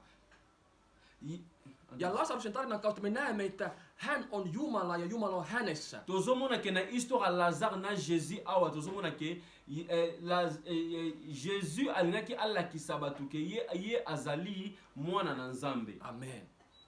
Koska jos me ymmärretään, tässä Maria oli se nainen, joka kohtasi Jeesuksen. Marie azalaki mutu oyo akutanaki na Jésus oyo maki Yesu na libumu. Ja se nainen, joka pesi Jeesuksen jalat. Maria azalaki mutu oyo joka voiteli Herran jalat tuoksuöljyllä. Hän oli se, joka oli tuomittu rikkomuksesta. Ja hänen kauttansa hänen veljensä tuli pelastetuksi. Marie, nanzela ya Marie po Marie azalaki frère ya Lazare. Ya wana Marie azalaki pe mutu oyo abandeko pakola makolo ya Jésus. Abandeko pakole mafuta na makolo pe na suki. Ja sen kautta näyttää se, että miten Jumala toimii, että yhden ihmisen kautta perhe pelastuu. Ya wana elingi koloba ete Nzambe suka bikisi mutu moko na sima nango akobikisa batu misu Nzambe abanakosana mutu moko po abikisa libota mobimba. Koska Maria oli ensimmäisin perheessä, joka otti vastaan Jeesuksen Kristuksen. Koska Maria zali mutu liboso oya yambaki Nzambe na bomo na ye. Ya wana libota na sime bikisamaki. Ja silloin kun tuli tämmöinen ongelma heidän perheessä, että hänen veli oli sairaana. Tangu likambo ekuelaki bango ke Lazare kome kobela pe na sima nango Lazare akufaki. Maria itki Jeesusta. Mais Marie abana kolela Jésus. Hän lähti sanan. Batindaki malobe pa na Yesu. Ja Jeesus tuli. Yesus ayaki na sima na yango. Mutta tässä sanotaan, me awa bazoloba na biso, että kun Lasaruksen sisaret lähettivät Jeesukselle sanan: Herra, rakas ystäväsi on sairaana. Batindi malobe pa ya nkolo Yesu Masia babike muninga na yo Lazare azokubela, azali kobela. Sen kuultua Jeesus sanoi näin: Yangwana Yesu tanga yoka kibongo. Ei tämä tauti ole kuolemaksi, vaan Jumalan kunniaksi. Maladi o ezalaki pona liwate, me maladi ezalaki pona volonté na Nzambe. Jeesus, joka on yli kaiken. Yesu azali kuona, Jésus azali kuona nyonso. Näytämme tässä tarinassa hänen rakkautensa, Jumalan niinku voima. Na histoire tozomona ke Nzambe alakisi biso bolingo na ye pe alakisi biso nguya na ye o aza capable ya kosala. Halleluja. Amen. Koska Maria Magdalena, Marie et Magdalene oli se, jonka Jumala kohtasi tämän perheen niin ensimmäisenä ihmisenä, joka otti vastaan Jumalan. Marie Magdalene azalaki mutami bale Marie Magdalene. Magdalena oli se, joka Marie azalaki mutali boso na famille oyo ayambaki Nzambe na bomoi na ye. Ja hänen perhe pelastui hänen uskonsa kautta. Parce que famille bikisama parce que na kondima oyo Marie azalaki nango vers Jésus. Ja Jeesus tuli hänen luokseen. Yesu ayaki kati na ye. Hän halusi näyttää tämän perheen kautta hän Jumalan voiman. Yangone sengelaki Nzambe alakisi nguya na ye na kati na famille oyo. Ja hän tuli ja vapautti tämän perheen siteistä. Yangwana tanga ayaki na famille oyo akangolaki pe abikisaki famille oyo. Lazarus oli kuolleena jo. Mais Lazare akufaki na ye déjà. Ja hänellä oli siteitä. Bacheki basinga. Jos sä näet hyvin, jos haluat niinku kuvata ne siteet, mikä myös voisi kuvata meidän elämää, ne syntejä. Soki otali basinga o bakangaki Lazare tango Lazare akufaki ezape lokola bavi na biso tozalaki pe ya kokangama pe. Ja Jeesus Kristus tuli. Mais Jésus tanga yaki, hän vapautti. Aliberaki Lazare. Katso mitä hyvä Jumala tekee. Tala bolamu na Nzambe. Hän vapauttaa sinut. A libéré yo. Hän on sinun vapahtaja. Azali libérateur na yo. Ja vaikka sä et etsis häntä, vaikka sä et rukoile häntä, atozo sambela Nzambe te, mutta yksi henkilö teidän perheessä, me mutu moko na famille na bino, joka rukoilee, oyo azobondela, hän on kykenevä. Azali mutu oyo yene mutu azali ko, hän on kykenevä vapauttaa, rukoilemaan Jumala, että hän tulisi vapauttaa. Mutu moko na famille na bino oyo azobondela Nzambe yende prière na ye ezo libérer ba famille na bino. Joten ole iloinen, zala mutu na sengo, että sä oot vapaa. Ozali libre. Ole iloinen, zala mutu na sengo, koska sinulla on vapahtaja. Parce que ozali na libérateur. Ole iloinen, zala mutu na sengo, koska joku sun perheessäsi, parce que mutu moko na famille na yo, rukoilee ja tuntee Jeesuksen Kristuksen. Azobondela pona libota ke Jésus Christ a ko libérer famille na bino. Ja niin, että sä tulet olemaan vapaa. Yangone sengili ozala libre. Halleluja. Amen. Halleluja. Amen. Lazare oli kuollut. Lazare akufaki na ye déjà. Ei ehkä ruumissa sille ei ole kuollut. Mena nzoto kibomoto bakufaki na ye déjà. Ehkä, en tiedä, että oli ruumissa. Mä en tiedä, peut-être, että oliko hän ruumissa kuollut. Est-ce que na kibomoto bakufaki na ye déjà? Mutta hänen sielu, me molimo na ye, se oli kaput. ezalaki ya kosila. Se kuoli. Azalaki ya kokufa. Mutta Jeesus Kristus, mais Jésus Christ vaikka Nazareth, meni 4 päivää, ata après 4 jours, hän näytti, alakisaki, että hän vapahtaa. pe yene azali libérateur. Hän on vapahtaja. Yene azali libérateur. Hän on Jumalassa. Parce que azali kati na Ja bonzambe. Jumala on hänessä. Parce que Nzambe aza kati na ye. Sinä olet vapaa, Parce rakas que ozali ystävä. libre ndeko na ngai. Sinulla on vapahtaja. Ozali parce que ozali na libérateur. Halleluja. Amen. Halleluja. Amen, amen, amen. Halleluja. Amen, Halleluja. amen, Halleluja. amen. Ne siteet, Basinga o bekai o bachaki Lazare, jotka miestä pidätteli, oyo kangaki Lazare. Jeesus sanalla, Me na maloba kaka ya nkolo Yesu yhdellä Masia. sanalla, Na maloba kaka ya nkolo Yesu Masia. ne tippuvat alas. Basingana nyonso nekoyaki. Mä haluan, että sä tiedät tänä päivänä, Nalingi oyeba yango lelo. että sinä Yo, olet vapautettu ozali libre lelo. Ozali Herrassa libre. Jeesuksessa Kristuksessa. Na kombo ya nkolo Yesu Hänen Masia. nimessä ja verellä. Na kombo ya nkolo Yesu Masia. Halleluja. Amen. Sinulla on vapahtaja. Ozali la libérateur.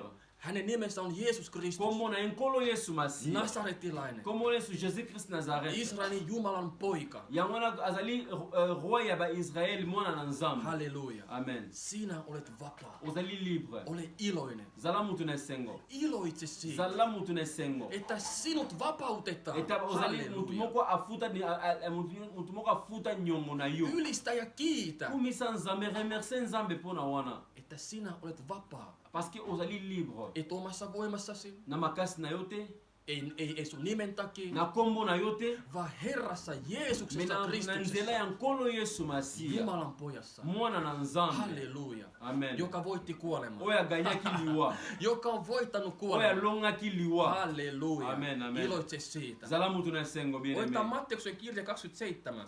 Tuzotanga na Matthieu 28 27. et 27, Matthieu 27. 15. Matthieu 27 13. 13, Matthieu 27 13. Joo. Matteus 27, 15-23. Matteus 27, 15-23. Ole iloinen, rakas ystävä. Zala mutu na sengo. Riemuitse. Zala mutu na sengo. Sulla on uusi vuosi, uusi mahdollisuus. Zala mutu na sengo ane ya sika makamuna sika. Jumala tuli puhumaan sinulle, Nzamba ekolobela yo lelo. että sä olet vapaa. Parce que Nzamba ekolobela yo lelo pe oyebaki ozali libre. Sinun perheesi vapautetaan, Parce que famille no bako libérer yango. koska sinulla on vapahtaja. Famille no ekozala libre. Koska sinulla on Jeesus Parce que Kristus. ozali na Nzambe na bomoi. Koska hän on se vapahtaja. Parce que yenda c'est libérateur. Hän on voittanut kaiken. Yende mutu alonga nyonso. Hän voitti kuoleman. Alonga liwa. Hän näytti Lasaruksen tarinan kautta, Alakisa ona nzela ya liwa ya Lazare. että hän on Jumala, Jeesus Que ye Kristus. azali Nzambe mwana na Nzambe. Halleluja. Amen, amen. Sinä olet vapaa. Ozali Se libre. on täytetty. Amen. Ekokisami deja. Halleluja. Amen. Unohda sun vaivat. Jeesus Bostana kantoi va kaikki problemi na sun synnit yonyoso. Golgatan ristillä. Ja se on täytetty. Hän on maksanut sillä hinnansa, verellä. Bosana ba problème na yo nyonso. Yesu alongaki deja liwa. Afuta de akokisaki nyonso deja na ekulusu. Halleluja ja Amen. halleluja. Amen. Matteus 27, Totanga na mukana na Matthieu 27 15 15. sanoi meille näin. Tapana oli, että maaherra aina juhlien aikana päästi vapaaksi yhden vangin, jonka väkijoukko sai valita. Vankien joukossa oli nyt Barabbas niminen kuuluisa mies. Kun väkijoukko oli koolla, Pilatus kysyi, kumman haluatte, vapautanko Barabbaksen vai Jeesuksen, jotta sanottaa Kristukseksi? Hän näin tiesi, että Jeesus oli pelkästään kateudesta jätetty hänen käsinsä. Kun Pilatus istui tuomari-istuimellaan, hän sai vaimoltaan sanan, älä tee mitään sille pyhälle miehelle. Näin hänestä viime yönä pahan unta. Mutta ylipapit ja vanhemmat yllyttivät väkijoukkoa pyytämään Barabbakselle armahdusta ja Jeesukselle kuolematuomiota. Halleluja. Maaherra kysyi nyt, kumman näistä kahdesta haluatte? Kumman päästän vapaaksi? Väki vastasi, Barabbaksen. Pilatus kysyi, mitä minä sitten teen Jeesukselle, jota sanotaan Kristukseksi? Kaikki vastasivat, ristinaulitakoon. Mitä pahaa hän on tehnyt? Kysyi Pilatus, mutta he vain huusivat entistä kovemmin, ristinaulitakoon. Amen. Tozotanga na mukanda na Matthieu 27 15 okotanga 15 tina 26. Histoire za mulai, mais Bible zolo na biso awa chaque fête de Pâques ezalaki na gouvernement et ben esengaki est libéré toujours prisonnier moko. Halleluja. Siko batu balobi wana bakangaki déjà Jésus. Tango bakangi Jésus esengaki ba libérer prisonnier mususu moko akota moko abima. Yango wana Bible zolo na biso ke batu bagangi babite babimisa Barnabas Jésus akota na prison. Ça veut dire que bakanga Jésus mais ba libérer Barnabas. Amen. Eli katso miten hyvä on sinun Jumalasi, miten hyvä Jeesus on. Tala bolamu na Nzambe. Sinä ihminen, joka on niinku vankeudessa tällä hetkellä. Yo muto kangami oza ko kangama pet na prison moko songolo pakala. Koska maailmassa kun me ollaan vankina jossain. Na mokili one toza boy to kangame pe quelque part. Me ollaan jossain, onko se himo, mikä himo taas, me ollaan vankeudessa. Peut-être okangama na prison moko, peut-être okangama na prison moko ezala physiquement, ezala spirituellement okangama na prison moko. Mutta tänä iltana Jeesus sanoo näin. Mais Yesu lelo Jésus ayeko yebisa yo lelo. Olet vapaa. Ozali libre. Hän on täyttänyt kaiken. Jésus akokisa nyonso deja akokisa. Hän on voittanut kuoleman. Alongi liwa. Hän vapauttaa vankeudesta. Yamana azo libérer ba prisonnier na prison.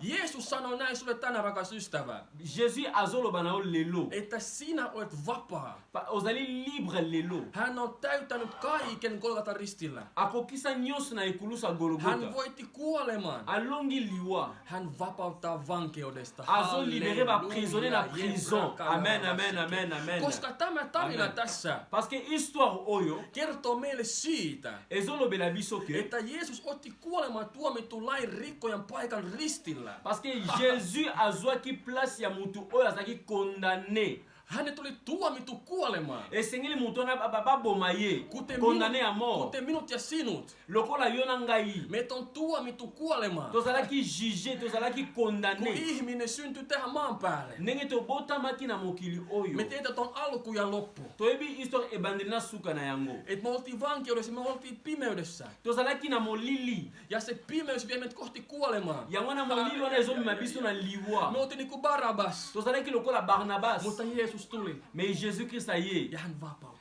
aye ko libérer biso. Hän tuli vapauttamaan. Aye ko libérer biso. Hän tuli vapauttaa lain rikkoja. Aye ko libérer biso ba o biso tosalaki mabe. Rikollisen. Toyeko bato tosalaki mabe. Lain rikkojan. Tosalaki lokola crime. Bakuluna tozalaki lokola bakuluna. Yesu antake bakuluna, Yesu afuti nyongo na biso. Amen. Halleluja. Amen, amen, amen. Barnabas ei Barnabas tehnyt mitään. asalaki eloko te. Ainoastaan Jumalan Jeesuksen Kristuksen armosta. Me kaka na mawa na Nzambe ne Barnabas abikisamaki. Rakkaudesta ihminen Na bolingo na vapautui. Nzambe pe Halleluja. na ngolu na Nzambe. Amen. Jumalan armosta ja rakkaudesta ihminen vapautui vankilasta. Yango wana na bolingo na Nzambe pe na mawa na Nzambe ne Barnabas abimaki na prison. Minä ja sinä Ngai na yo ollaan vapaita. tozali libre.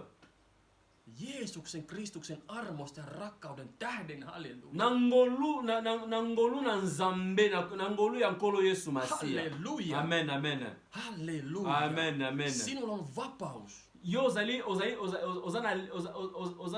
libre. Sinulla on vapaus. Oza libre. Sinulla on vapaus. Oza libre. Jos niin haluat, Soko lingi. sinulla on vapaus. Oza libre. Jos sä haluat, Soko lingi. se vapaus, Libre wana. se on Jeesuksessa. Liberté wana Halleluja, lobi bien. liberté wana Halleluja. eza kat na nkolo Yesu Masia. Merci Halleluja. Saint-Esprit. Hän joka sanoo, Amen. Yende mutu alobaki. että Amen. sä oot vapaa. Yende mutu alobaki ozali libre.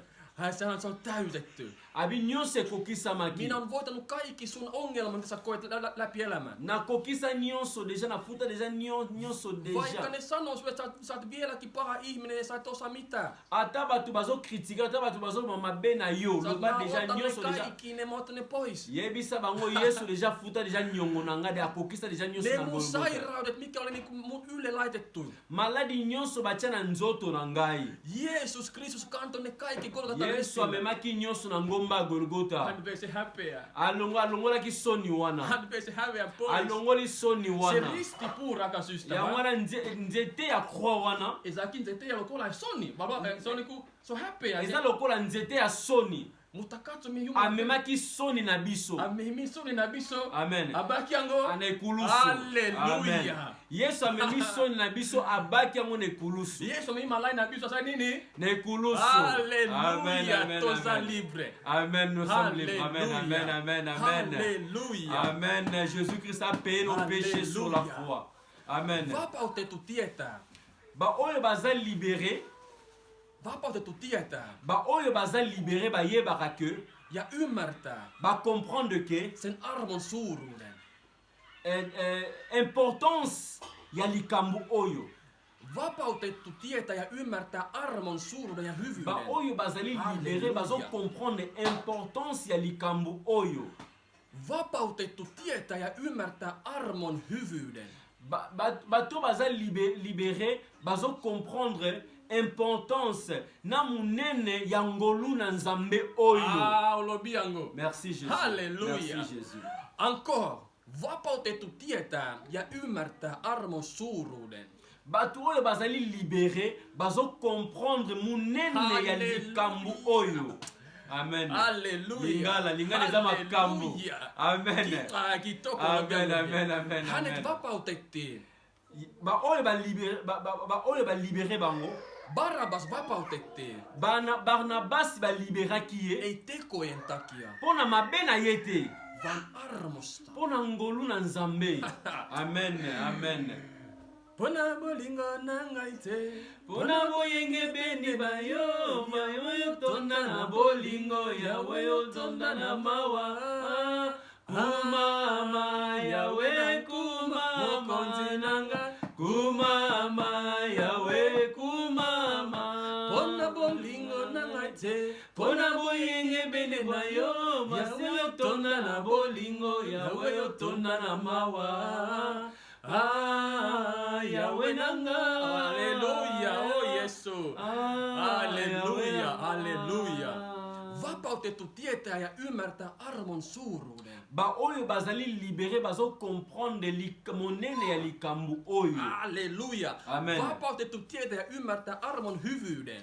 Ba oyo bazali libéré bazo comprendre monene ya ngolu oyo monene ya likambu oyo. Amen, amen, amen. Amen, amen, amen, amen, amen. Encore, parce que bazo comprendre, hein? Amen. Vapautettu tietää ja ymmärtää armon suuruuden. Batu o baza libéré bazo comprendre monene ya ngolu na Nzambe oyo. Amen. Yesu aza bien. Amen, amen. Yesu aza bien. Amen, amen. Namoni akoti. Amen, amen. Likambo ekoti. Amen, amen. Zambazwa lokumu. Alleluia. Halleluja. Iloinen se ihminen. Mutu na esengo azali mutu oyo. Jolle on annettu synnit anteeksi. Oyo balimbisi masumu na ye. Herra ja vapahtamme Jeesuksen Kristuksen nimessä. Na nzela ya nkolo Yesu Masiya. Halleluja. Amen. Lekolobanko, eikö se onko? Iloinen se ihminen. Mutu na esengo. Jolle on annettu synnit anteeksi Herra ja vapahtamme Jeesuksen Kristuksen nimessä ja veressä. Mutu na esengo azali mutu oyo balimbisi masumu na ye na ngolu na Nzambe. Koska ne synnit. Parce que masumu wana. Mitä me ollaan tehty? Masumu oyo salaki oto salaki. Mitä mä oon tehnyt? Oyo biso to salaki. Mä en voi kieltää sitä. To kobo ya ngote. Koska se mitta. Parce que se on niinku se on tosi eza munene eza ebele mingi eza ebele mingi masumu. Jos mun pitäisi tuomita sen lain mukaan. Soki totali yango selon la loi. Tao. Toza batu ya condamné à mort. Amen. Ya loba lisusu toza banani? Tozali pardon c'est là. Olobi batu oyo bazali batu oyo balimbisami na masumu na Nzambe na baba oyo balimbisami masumu na Nzambe eza lokwa lisumu eza tellement munene mingi mais tellement kosala selon la loi mibeko na Nzambe esengi tozala condamné lokola Barnabas. Alléluia. Lokola Barnabas tozali condamné. Tuomittu kuolemaan. Esengeli condamné. En Bible zoba que le salaire du péché c'est la mort. Ne synnit mitä me ollaan tehty. Masumo to salaki. Se iso synti mitä me ollaan tehty. Masumo wa minene o to salaki. Jos pelkästään lain mukaan pitäisi tuomita meidän. Selon la loi nous sommes condamnés. Lazare. Kuollut. Liwa. Se on se tuomio, mikä on tulossa. Yangwana loi ezo Lazare azalaki condamné à mort. Se on se tuomio, mikä ihmisen päällä on olemassa. Yangwana ezali kolo ya batu na mokili. Kuolema. Liwa. Mutta meillä on pelastaja. Me biso tozali na sauveur. Tozali na mobikisi. Hän, joka vapauttaa meidät. Oyo azo libérer biso. Hän, joka on valmis vapahtamaan meidät. Oyo aza prêt ya ko libérer biso. Ei sen takia, mitä me ollaan tehty. Pona mabe na biso te. Koska jos me ruvetaan lukemaan meidän virheet. Soki tokomi kotanga mabe na biso. Sä itse rupeat itkeä. Po okolela. Sä itse kato, okotala ke. Lain mukaan. Selon la loi. To mitä mä tein. Mabe onga na sala. Vankila. Ifana kota prison. To mitä mä tein. Onga na sala. Kuolema. Esengi liwa. Amen. Katsotaan pelkästään niitä veli. Parce que yango wana foto tala yango. Jos me katsotaan niin lain mukaan. So to tali selon la loi. Kukaan meistä ei pääse taivaaseen. Mutu mo ke lola zati. Mutta Jeesus tuli. Mais Jésus Christ a yaki. Hän jätti taivaan valtakunnan. Atiki lola yango na kitaki na se. Atiki kembo ayena se. Atiki kembo na ye likolo yango kitaki na se.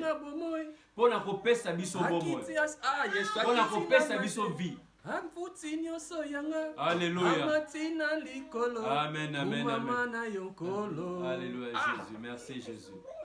Merci, Jésus. Merci, Jésus. Ja juuri sen takia mä sanon vielä, vapautettu tietää ymmärtää armon suuruuden. Batu oyo bazali libéré, batu bazali o bakangwama, bangone bazo comprendre importance ya ngolu oyo. Kiitos Yaya. Merci. Kiitos Yaya. Merci. Eloko wana. Amen, amen. Eloko wana nde. Batu oyo bazali libéré, bazo comprendre importance ya ngolu oyo Nzambe apesi biso. Koska jos mä katson itseäni jälleen kerran uudestaan. Soki na mitali lisusu Tai jos sä katot mua. Tonga natali ye. Tai sinä, jotka tunnet minut, katot mua.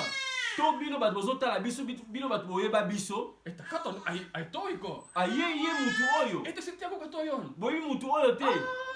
Aza mutu amabe, mutu amasumu. Hän on semmoisen juttu, että et uskokaan. Asala makambu oyo amabe oyo kutu bino bakondima te. Mutta Jeesus Kristus. Mekolo Yesu Masia. Hän tuli ja pyyhki kaiken pois. Aye apangusi nyonso. Asali survivors. A nettoyer nyonso. Verellä. Na makila na ye. Amen. Alobi. Kotala kunati. Kotala kunati. Älä katso sinne. Kotala lisusu kunati. Älä mieti sinne. Kotala lisusu kunati. Koska mä tunnen sinut. Parce que na yebi yo. Mä tunnen sinut aikoin sitten. Na yeba o deja kala. Ja minä kävin ton läpi. Ngai deja na leka deja ya munga. Ja mä haluan näyttää sulle. Ya ngina ina lakisa yo. Että miten sä pääset vapaaksi. Ndenge nini yokozala libre na likambo Mutta yo. sinut tulee Esengeli yo uskoa minuun. Esengeli yo o croire na ngai. Amen. Koska silloin parce que pona ete meidän ei tarvitse itse suorittaa. esengeli tosala ngo na biso Koska mä moko tiedän, te. että minä Dieudonné, Parce que ngana yebi ke die donné. jos joku yrittää suututtaa mua, Soki mutalinga pesa ngai kanda. voi olla, että mä rupean ottaa niinku takin pois jo. Nakolongola peut-être ngai die donné ya kala so na moni mutapesi ngai kanda. Nakolongolela mbana ngana Mä bandi. rupean ottaa niinku napit auki jo. Na longoli ye lambana ngai. Okei, nyt lähdetään tappelemaan. Okay, to bunda sikoyo. Minä Dieudonné, Me ngai die donné. mitä baareja mä en tuntenut Helsingissä? Babari nini oyo ngai na yebite. Ne kaverit, jotka munkaan hillui, Bakamaradi oyo tozalaki na bango. missä mä olin, Oyo tozalaki na bango. ne katsoi. Bazotala ngai. Mut jos me katsotaan lain mukaan, toi mies ei se ole Jumalan miehiä. Mais soki totali selon la loi, batu wana baza na raison. Ne sanoi, että eihän, kattokaa nyt tätä miestä. Ei, Baotala tala mutu oyo. me tunnetaan se. Toyebi ye. Se perhekin on meidän mikään. Toyebi fe famille na ye. Niinku, kato nyt tota tyyppiä. Tala mutu oyo. Että et on tosissaan. Bozo sala ba aventure Miltä bosala. Jumala nyt on mennyt? Ah makamanza mo bom no ndenge ni. Ne unohti, Me babosani. että meillä on armahtavainen Jumala. Me tozali na nzambe oyo nzambe ya mawa. Jeesus Kristus, Nzambe ya bolingo. joka ei katso meidän syntien määrää. Oyo atalaka mabe na biso te pe degré ya mabe na biso te. Koska monet meistä, Parce que mingi kati na biso. vaikka me kuinka yritetään huijata itseämme, Ata tozolinga tomikosa biso moko. me tiedetään Parce que kyllä. toyebi na biso. Me tiedetään, Toyebi na biso. mitä pahinta sulla on. Toyebi na biso mabe nini oyo oza nango. Meidän sisällä henki todistaa koko ajan, Molimo oyo eza kati na biso yango nezo témoigner. että se mitä sä teet, Oyo osalaki die donné ei oo hyvä. ezali malamu te. Sä tiedät se itsekin. Yo moko oyebi yango. Mutta silloin sä oot vankeudessa. Me ntango oza ya kokangama. Sulle ei ole voimia päästä pois Oza na siitä. makasi te ya kolongwa na situation wana. Sinä haluaisit, Me olingi olongwa na sulle situation ei wana. voimaa tehdä sitä. Me yango nesinga oza na makasi nguya oyo mpona kolongwa na situation Ja sen wana. takia ol iloinen se ihminen, jolle on annettu synnit anteeksi. Zala mutu na esengo yo mutu balimbisi masumu. Herrassa Jeesuksessa Kristuksessa. Na nzela ya nkolo Yesu Koska hän Masiya. on vapahtaja. Parce que ye ndi libérateur na biso. Amen. Herra vapauttaa sinut. Nzambe ya kolibere yo. Hän on täyttänyt jo kaiken. Ye alobi ya kokisa nyonso Hän deja. on maksanut kaikki sun Afuta synnit. nyongo na yo deja. Ne mistä sua syytetään. Oyo bazofunda yo. Ettekö tunne tuota ihmistä? Boyebi mutu wana te. Hän teki huoria. Asalaki ndumba. Hän oli niin monta naista. Azalaki na basi ebele. Hän poltti jopa. Abande komela cigarette. Hän joi paljon. Abande komela masanga mingi. Se oli hip-hoppari. Azalaki mutu abande kokitisa pantalon. Hän kiroli joskus. Abande kofinga mingi. Se kuva on jäänyt niille. Me image wana etikali na bango. Mutta se mitä Jumala teki meissä, Me oyo nzambe achange kati na biso. ne ei näe sitä. Bazomona yango te. Alleluya. Vaan se monen hän on Alleluya, Mutta meillä alleluya. on ilo todistaa siitä Me toza na hyvästä. esengo ya kopanza sango malamu. että se Jumala, mikä otti kaiken tämän liian pois meiltä, me nzambe wana alongola nyonso wana kati na biso, antoi meille voimaa, apesi biso nguya, antoi meille voimaa apesi biso nguya nähdä hänen ya kirkautensa. komona nkembo na ye, Ja siinä kirkaudessa me todistetaan tänä ya mona päivänä, na kati ya nkembo na tozo témoigner monene na nzambe. että Jeesus Kristus Kolo Yesu Masia on vapahtaja. azali libérateur na biso. Ole iloinen, rakas ystävä, Zala mutu na esengo koska sä oot vapaa. parce que oza libre. Ole iloinen, rakas ystävä, Zala mutu na esengo bien koska aimé sinulla on vapahtaja. parce que ozali la libérateur. Hänen nimensä on Jeesus Kombo Kristus, na en Kolo Yesu Masia joka antoi sun synnit anteeksi. o limbisa masumu na yo. Ei sinun tekoisi tähden. Mais pona mabene pona molamu na yo te, Ei sinun tekoisi tähden, pona bolamu oyo osala te, vaan hänen armossa ja rakkaudessa. me na ngolu na ye na ngolu na nzambe. Nafuta eloko te. Tofuta eloko te Mä bien en aimé. maksanut mitään Tofuta tästä. eloko te. Mä en maksanut mitään. Tofuta eloko te. Kun hän tuli Lasaruksen elämään, Yango wana yaki na vie ya niin Lazare. hän tuli myös minunkin elämään. Yango wana ndenge yaki na vie ya Lazare ndenge pe epe na bavi na biso. Hän huusi, tule pois. Alobi bima kuna. Hän otti ne siteet pois. Alongoli bebe kai oyo batiaki na nzoto ya Niin Lazare. kuin veli Olivier sanoi viime saarnassa, Nalobaki frère Olivier alobaki na mateya oyo ateyaki lobi. että ihminen on niinku sidottu niinku kahleisiin merellä ja hänen päällä on pantu kiviä. Eza lokola mutu na kati na ebale bakangi ye bachaîne bazwi bachaîne bakangi mabanga na kati na ebale. Na masumu na eza lokola mutu azolinga ase sor aza na posa alongwa na kati na ebale wana me bachaîne ekangi ye me bazwi bachaîne bakangi yango na mabanga minene kilo ya mabanga ezokitisa ye na se na mai. Hänellä ei ole voimaa. Aza na makasi te, Hänellä ei ole voimaa. aza na makasi te, Mutta hänellä ei ole voimaa. me aza na makasi, Mutta hänellä ei ole voimaa. me oyo aza na makasi, Jeesus Kristus, Jésus Christ Jumalan Nazareth, poika, mwana na nzambe, hän haluaa vapauttaa sinut. alingi alibere yo, Hän haluaa vapauttaa alingi alibere yo. Halleluja. Amen, amen. Oittaa Johanneksen evankeliumi 14. Tozotanga na mukanda na Jean 14. Päästään syvälle ja päästään teidät rukoilemaan, koska... Tokota lisusu na mozindo lisusu. Halleluja. Evankeliumi Johanneksen mukaan 14. Tozotanga na mukanda na Jean 1-7. Johanneksen. Evankeliumi 14, 1-7. Tozotanga na mukanda na Jean 14. Raamattu sanoo näin. Älköön sydämeni olkoon levoton. Uskokaa Jumalaa ja uskokaa minuun.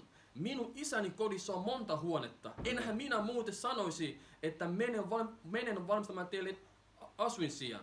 Minä menen valmistamaan teille sijan, mutta tulen sitten takaisin ja noudan teidät luokseni, jotta saisitte olla siellä, missä minä olen. Te tiedätte kyllä tien sinne, Amen. minne minä menen. Tuomas sanoi hänelle, Herra, emme me tiedä minne sinä menet. Kuinka voisimme tuntea se tien? Jeesus vastasi, minä olen tie, totuus ja elämä. Ei kukaan pääse Isän luo muuten kuin minun kauttani. Amen, amen. Jos te tunnette minun, Amen. opitte tuntemaan myös minun isäni. Amen. Te tunnette hänet jo nyt. Olettehan te nähneet hänet. Halleluja. Merci Jésus. Bible ezoloba na biso totanga na mukanda na Jean 14 1 tina 7. Totanga Jean 14 1 tina 7. Bible ezoloba na biso ke Jésus Christ azoloba na ba peuple Israël azoloba na bango ke bomitungisama mitema na bino etungisama na eloko moko te. Bondimelaka Nzambe, bondimela ngai. Parce que ngai nazo na ndako ya tata na ngai eza na ba chambre ebele. Eza na ba chambre nazo kende ko bongisela bino esika. Nake ko bongisela bino esika. Bisika bino bokozala, bisika tango na kozonga na koya kozwa bino. Boyebi nzela ngai na bisika nazo kende. Pierre alobi maître toyebi nzela te. Alobi bisika nini yo zokende. Jésus a répondre bango nazali nzela solo pe bomoi. Mutu moko te akoya epa ya papa na nga sans que aleka na nzela na ngai. Jésus Christ alinga yebisa bango ke nazali nzela solo pe bomoi. Na eza na nzela mosusu te bobele nzela na Yesu. Halleluja. Amen. Halleluja. Amen. Ei ole toista tietä. Eza na nzela mosusu Sillä te. Jeesus Kristus Parce que kolo Yesu Masia on tie, totuus ja elämä. azali nzela solo pe bomoi. Ja Herra meni valmistamaan meille tien. Jésus Christ ake kobongisela biso esika. Jeesus on se totuus, Jésus Christ yende vérité. joka paljastaa synnit ja maailman henget. Pardon? Jeesus on se totuus, joka paljastaa synnit ja maailman henget. Jésus-Christ yene mutu azobimisa masumu na mabe nyonso mokili azobimisa ngo polele. Halleluja. Amen. Jésus-Christ azobimisa masumu na mabe nyonso ayene mutu azobimisa ngo na polele. Hän on tie, totuus, elämä. Azali nzela solo pe bomoy. Jeesus on totuus. Jésus-Christ azali solo pe bomoy. Hän joka vapauttaa sinun. Yena azali libérateur na yo. Hän joka näyttää sulle se tien. Yena azolakisa on nzela. Sen takas yhteyteen. Po ozonga epai na ye. Hän näyttää totuuden. Azolakisa bo solo. Että mikä oli mikäkin asia sun elämässä, ne kahlet mikä ne oli. Nini banoko kanga vina yo. Hän tuo valon siihen. Aya memilo lumière. Hän paljastaa synnit. Ayeko lakisa masumu oyo ezokanga yo. Että tiedätkö se, että kun sä polttelit ja joit silloin? Dieu donné oyebi tango banda komela cigarette. Et se ei ollut sun ruumis pelkästään, joka teki sitä. Ezali kaka nzoto na ote mutu banda kosala makambo wana. Mutta se oli henki, joka niinku laittoi sun tekemään niitä asioita. Ezaki esprit moko boye man ezaki kati na yo banda kotinda yo osala makambo wana. Ja se henki tuli tuolta. Parce que milimo wana eutaki bipai na bipai. Ja kun Herra näyttää, mistä se tulee. Parce que tango nzamba alakisi nga bisiki uti. Hän antaa myös voimaa. Apesi biso makasi. Koska nyt kun mä oon Jeesuksessa. Tango naza kati na tango na komi na kati na kolo Yesu Masia. Kun ne yrittää tulla uudestaan. Tango ba esprit wana milimo wana lingi lisusu. Fire. Bazomona moto. Fire. Bazomona moto. Fire. Bazomona moto. Molimo santo. Molimo musanto. Amen. Ja se on se. Amen. Yango wana nde.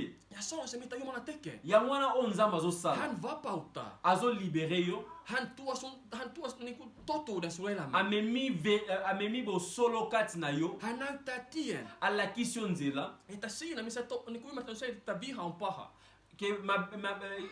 En ezali mabe. Että sä et ymmärtänyt sitä, että minussa on viha. Me oyebaki te ke en ezali mabe. Ja nyt sä pääset, niinku miten enemmän sä kasvat, sä ymmärrät vielä paremmin, okei, tämä paha vaikuttaa näin pahasti mun elämään. Tango ozokola na kibonzambe ozo comprendre ke en to kanda ozalaka nango nzoka nde ememaka nga na mabe o comprendre tango ovanda kibonzambe o comprendre ke en o nazalaka nango ememaka nga na kosala mabe. Ja silloin, yangu tango wana, kun sä oot siinä Jumalan tiellä, tango ozotambola na droit chemin, siinä totuudessa, na kibonzambe na bosolo, juuri tämä kaikki, mitä me nähtiin maailmassa, yango oyo nyonso tomonaki na mokili, tozomona na mokili, ne synnit, ne sairaudet, ne henget, masumu, maladi, bamilimo nyonso ya mabe wana, kuolema, liwa, Jeesuksessa Kristuksessa, na nzela ya nkolo Yesu Masia, sä oot vapaa. Ozali libre. Amen, amen, amen, amen. Sä oot vapaa. Ozali libre. Ja sulla on voima niiden yläpuolella. Ozali libre, ozali libre. Ja sulla on voima niiden yläpuolella. Ozali likola milimo na nyonso. Koska sinussa parce que kati na yo on Jumalan henki. Parce que molimo na nzambe ezali kati na yo. Halleluja. Amen, amen. Jeesus on totuus. Jésus azali solo. Joka paljastaa synnit ja maailman henget. Oyo azali Jésus Christ azali solo. O azongengisa azobimisa nyonso oyo bombamaki. Amen. Siteet ja raskaat kuormat, joita ihminen kantaa maailmassa, Jeesus Kristus kantoi ja vei ne häpeää. Mikumba nyonso to ba problème nyonso oyo ezotungisa bato na mokili, oyo tungisa bato na mokili, Yesu amemaki nyonso na ekulusu. Jeesus kantoi kaiken sen ja vei ne häpeää. Yesu alongolaki amemaki nyonso amemaki pena soni kati na biso. Ayokisi yango soni. Ayokisi yango soni. Amen. Amen. Joba bien. Jeesus Kristus kantoi ja vei ne häpeää ristillä. Yesu amemaki masumu nyonso na soni wana nyonso amemi yango na ekulusu. Ayokisi yango soni na ekulusu. Yesu azabie. Parce que yazali pole. Amen. Ayokisi yango soni. Yesu. Amen. Halleluja. Amen. Halleluja. Amen. Jotta mekin uskomalla Jumalan poikaan. Pardon? Jotta mekin uskomalla Jumalan poikaan. Poite biso tondimela mwana na nzambe. Jotta mekin uskomalla. Parce que na nzela ya kondima mekin saamme riemuta vapaudesta. Poite biso pe tozala bato na esengo wana tosepela na Yesu elongo. Siitä vapaudesta, mitä Herra Jeesus antaa. Parce que Yesu aliberaki biso. Hän kantoi kaikki raskaat kuormat. Amemaki mikumba nyonso. Se sun niinku sulla on 6 lasta ja 15 veljeä, sun kaikki takat, se meidän jaksa amemaki famille mikumba famille na onyo ba problème nyonso libota na yo. Yesu amemaki yango nyonso. Hän otti kaiken. Amemaki nyonso. Ja nyt hän siunaa sinua. Yango na pambolio. Nyt hän siunaa sinua. Azopa apambolio. Koska sä oot ottanut vastaan Parce que Jumalan. yo yambi Yesu lokola mokonzi pe mobikisi. Ne kaikki sun huolet. Ba problème na onyo so wana. Et lapset, vaimo, raha.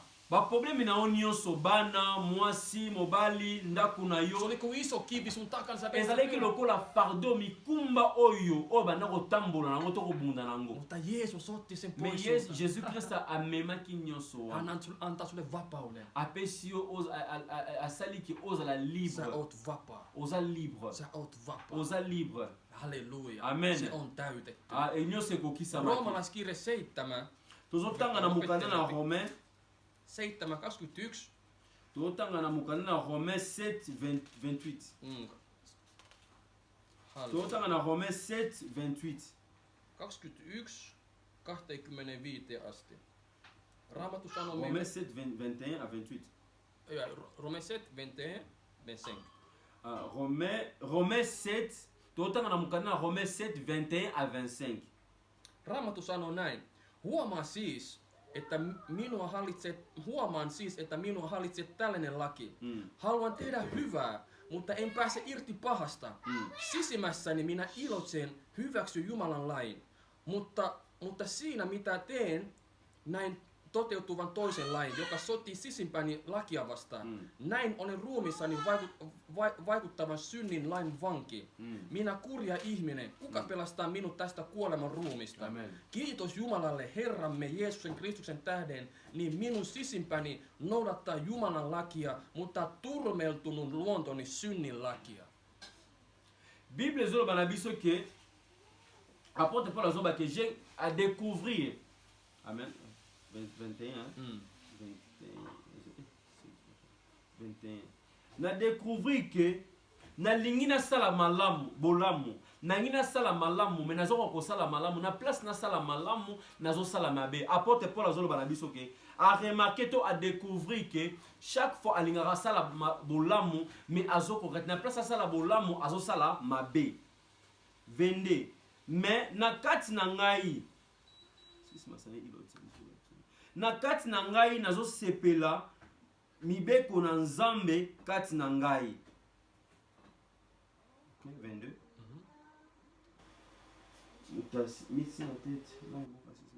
Mais kati na ngai, mais na kati na ngai elingelo baki na kati na ye, ça veut dire que azaleki azosala ezaki masumu ne mutu ebaneko memaye ko sala mabe wana. Eli ennen kuin voi olla vapaa, pitää tietää, että on ollut vankeudessa. Po ete yozala libre esingi oyebaki ozalaki prisonnier quelque part. Ennen kuin voi olla vapaa, pitää tietää, että mä olin vankeudessa. Po ete ozala libre esingi oyebaki ozalaki prisonnier. Barnabas tiesi, että hän on vankilassa oman syntien tähden. Barnabas ayebaki ke azana prison parce que pona mabena yo o asalaki. Ja vaikka hän ei sitä tunnustanut, hän sai kumsi armosta vapauden. Me ata lobaki yango te, me nangolu na nzambe yango ne saliki azala libéré na prison. Mutta jotta voidaan niinku ymmärtää, että me ollaan vapaita, me pitää tietää, että me ollaan oltu vankeudessa. Yango ne sengen na biso to comprendre que malgré to salaki mabe, malgré to nangolu na nzambe ne to komi libre, me to yebake to salaki ba prisonnier. Halleluja, sessa. Amen. Missä vankilassa sinä olit? Mais prisonnier ni oyo zalaki. Rupea tutki itses, missä vankeudessa minä olin. Banda ko sala ba recherche to banda ko mituna prisonnier ni oyo zalaki.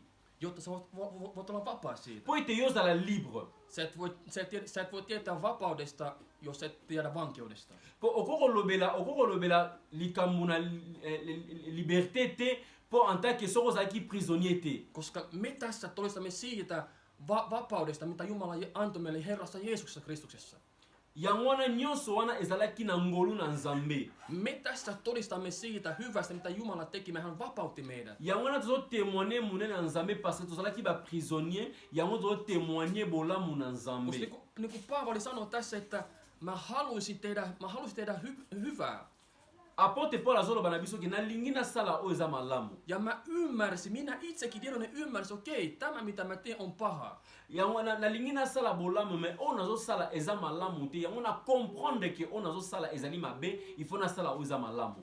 Ja jolloin mä ymmärrän, että minua sitoo joku laki ja himo. Eloko moko boye eza na loi moko boye ezokanga vi na ngai to eza na sentiment moko boye désir moko boye ezokanga ngai. Mun pitää ymmärtää se, Esengi na comprendre jotta voin olla vapaa. po ete nazala libre. Koska silloin mä ymmärrän, että mä oon kiinni jossain. Po na comprendre ke po ete na comprendre ke nakangamaki quelque part. Mun pitää tutkia, mikä se on, mikä Esengi na kiinni. mitala nakangamaki wapi po nakangamaki nazali prisonnier wapi Jotta sä voit olla vapaa. po ete yo ozala libre. Ennen kuin voi olla vapaa, Po ete yo ozala libre pitää tunnustaa esengeli confesser. ja tiedostaa, Esengeli osala recherche että on vanki. ke ozalaki prisonnier. Mutta tiedä, Yeba ete nayebi ke mutta sinä tiedä, yo yebi ke että se on täytetty. nyonso ekokisamaki. Sinä olet vapaa. Ozali libre. Sinulla on mahdollisuus vapautua. Okoki mpe kozala mpe libre. Sinulla on vapahtaja. Esengeli ozala libre mpe yeba ke ozali na libérateur. Amen. Amen. Sinulla on vapahtaja. Ozali na libérateur. Herramme Jeesus Kristus. Nkolo Yesu Masiya. Juudan leijona. Nkosi na Yuda. Jumalan esikoinen. Mwana na Nzambe. Halleluja. Amen. Halleluja. Amen. Uskomalla häneen. Croire na ye. Uskomalla häneen. Croire na mwana na Nzambe. Sinä olet vapaa. Ozali libre. Usko. Ndima. Elä. Vivre. Usko elä Jumalan Herran Jeesuksen Kristuksen mukaan. Ndima vivre na nzela nkolo Yesu Masiya. Niin sä oot vapaa. Po ete yo ozala libre. Koska Herra tahtoo sanoa sulle tänä päivänä. Nzambe azolobela yo lelo. Sinä olet vapaa. Ozali libre. Sinä olet vapautettu. Ozali libre. Riemuitse, sinulla on Zala mahdollisuus mutu na vapautua. esengo. Zala mutu na esengo. Juhli, sillä sä oot vapautettu. Célébrer. Zala mutu na esengo ke je suis libre. Je suis Täyttä libre. sun sydämesi ilolla. Tondisa motema na on esengo ke je suis libre. Je suis tatola ete je suis libre. Je suis libre. Je Ja suis libre. sinulla on vapahtaja. Parce que ozali na libérateur. Mikä sua häiritsee? Ni ezotungisa yo. Ai se muut puhuu sinusta. Apo bato bazoloba mpona yo. Et sä olit tommonen. Po ozalaki mutu na teit masumu, tommosta. ozalaki mutu na mabe. Mutta tiedä, Herra ei katso sitä sun syntien Me määrää. Nzambe azotala mabe na yo te. Degré ya mabe na yo te. Armossa hän tuli ja otti Barabaksen paikan. Me na ngolu na Nzambe yango wana azwaki na place ya Barnabas. Hän otti vastaan sen ristin. Yango wana afutaki nyongo ya Barnabas. Ristillä. Na ekulusu. Häpeä kuolemalla. Alongolaki soni, afuti soni wana, alongoli pe na soni wana. Mutta se hänen omansa lapsensa olisi vapaa. Barabas olisi vapaa. Po ete Barnabas na bamisusu bazala libre. Ja samoin myös meidänkin Lokola pe biso pe lokola pe biso pe. Rukoile Herraa, Bondela Nzambe. että kiitos sinun vapaudestasi. Remercie Nzambe na bolamu o Nzambe asali kati na vida. Vapauta minut siitä, mistä mä en tiennytkään mä oon kiinni. Libere ngai na oyo na o nakangamaki. Nazalaki peut-être ignorant na oyo nayebaki te ke nakangamaki. Koska se mikä joskus on niin kuin meidän vankila, se suuri vankila välillä mikä on tuntuu. Pardon? Se meidän suuri vankila mikä minusta tuntuu välillä. Prison munene o na monaka. On se mitä me puhutaan. Oyo tozoloba. Se on se meidän suu. Ya munoko na biso. Se laittaa meidät vankilaan. Yango nezomema biso na prison. Koloba na biso, minoko na biso. Me puhutaan semmoisia asioita, jotka laittaa meidät vankilaan. Tolobaka makamu mingi oyo memaka biso na prison. Koska meillä ei vie valo siinä. Parce que kati na biso lumière ezali te. Koska me puhutaan mitä sattuu. Parce que tolobaka n'importe quoi. Ja se vie meidät niinku turmion tielle. Yango ezomema biso na banzela mabe. Mä juoruan ehkä ihmisistä. Nazotonga batu. Mä annan väärää todistusta toisista. Nazopesa mauvais témoignage mpona batu. Mä oon siellä, missä ihmiset tekee pahaa. Nazali bisika batu ya mabe na fréquentaka milieu oyo batu ya mabe bazali. Mä en rakenna, mä hajotan. Nazotonga te me nazobuka. Ja se on jos iso synti. Yango na lisuma munene yango wana. Ja sen takia siitä synnistä tulee pääsee pois. Esengi tolongwa tokangwama na masumu tolimbisama na masumu. Mutta tiedä tänä päivänä, Me yeba yango lelo bien-aimé. että Herra muistuttaa sinua. Nzambe azoyebisa o lelo. Että sinä olet vapaa. Ozali libre. Sinulla on mahdollisuus vapautua. sinulla on mahdollisuus vapautua.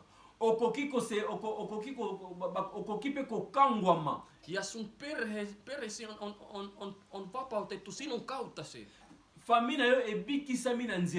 Kuten Lazarin, lokola Lazare, hänen siskon kautta. Nanzela ya sœur na ye Marie. Uskoi. Parce que Marie a croyaki na Jésus. Lazare vapautui. Lazare azalaki libéré. Joten siinäkin jota rukoilet. Yo mtu zobondela lelo. Rukoile sun perheesi puolesta. Bondela pepo na famille na yo. Ja usko ja tiedä se. Mais ndima croire na maloba ozoloba. Että Jeesus Kristus on se, joka vapauttaa. Hän tekee sen. Parce que Jésus Christ azali le seul libérateur. Halleluja. Amen. Luetaan viimeinen kohta. Tuotanga na verset ya suka. Johannes sama 3:16. Tuotanga na mukanda na Jean 3. Jean 3:16. Jean 3:16. Merci. Na otanga na finnois, na bandi na finnois. Jean 3:16.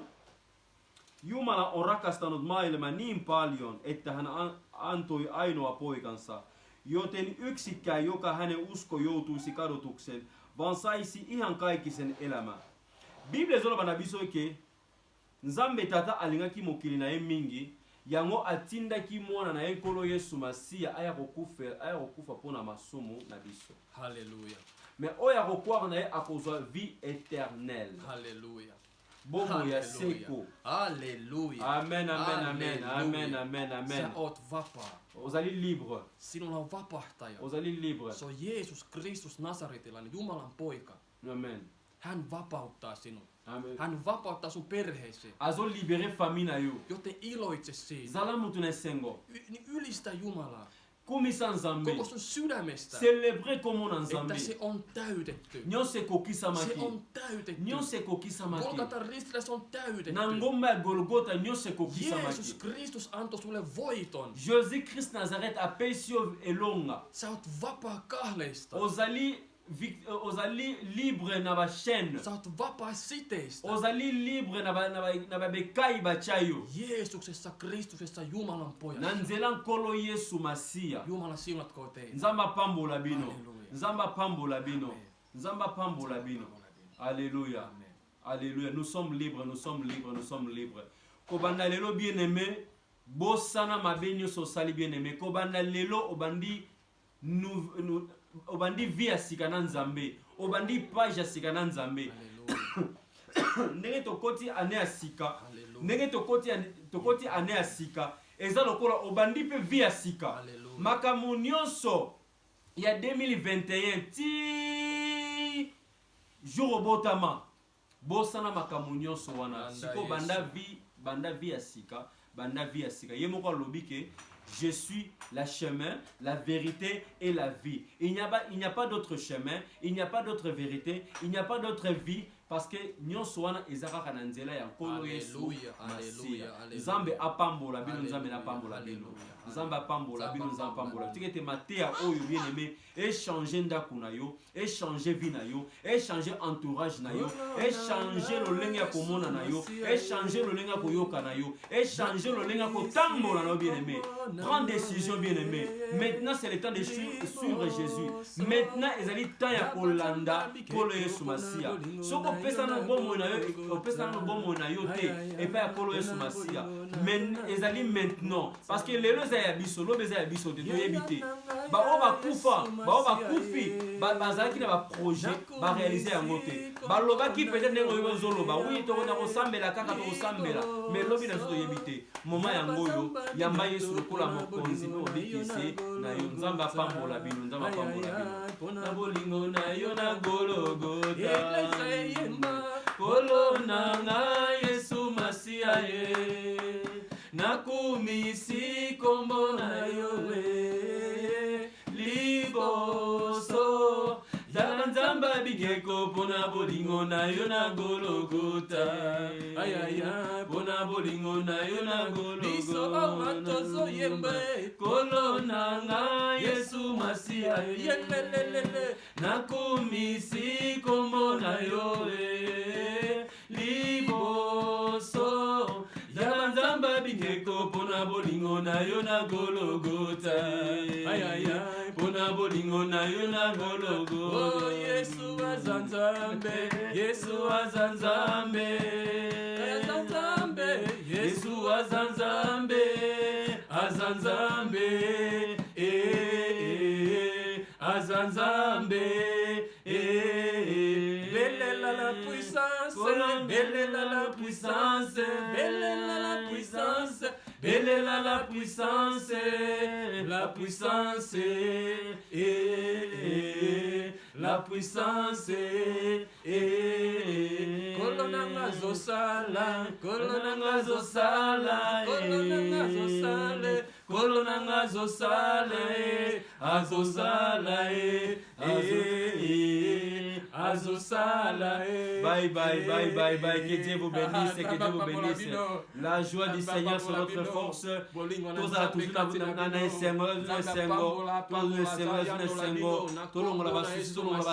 il est Dieu. Alléluia. Bye bye.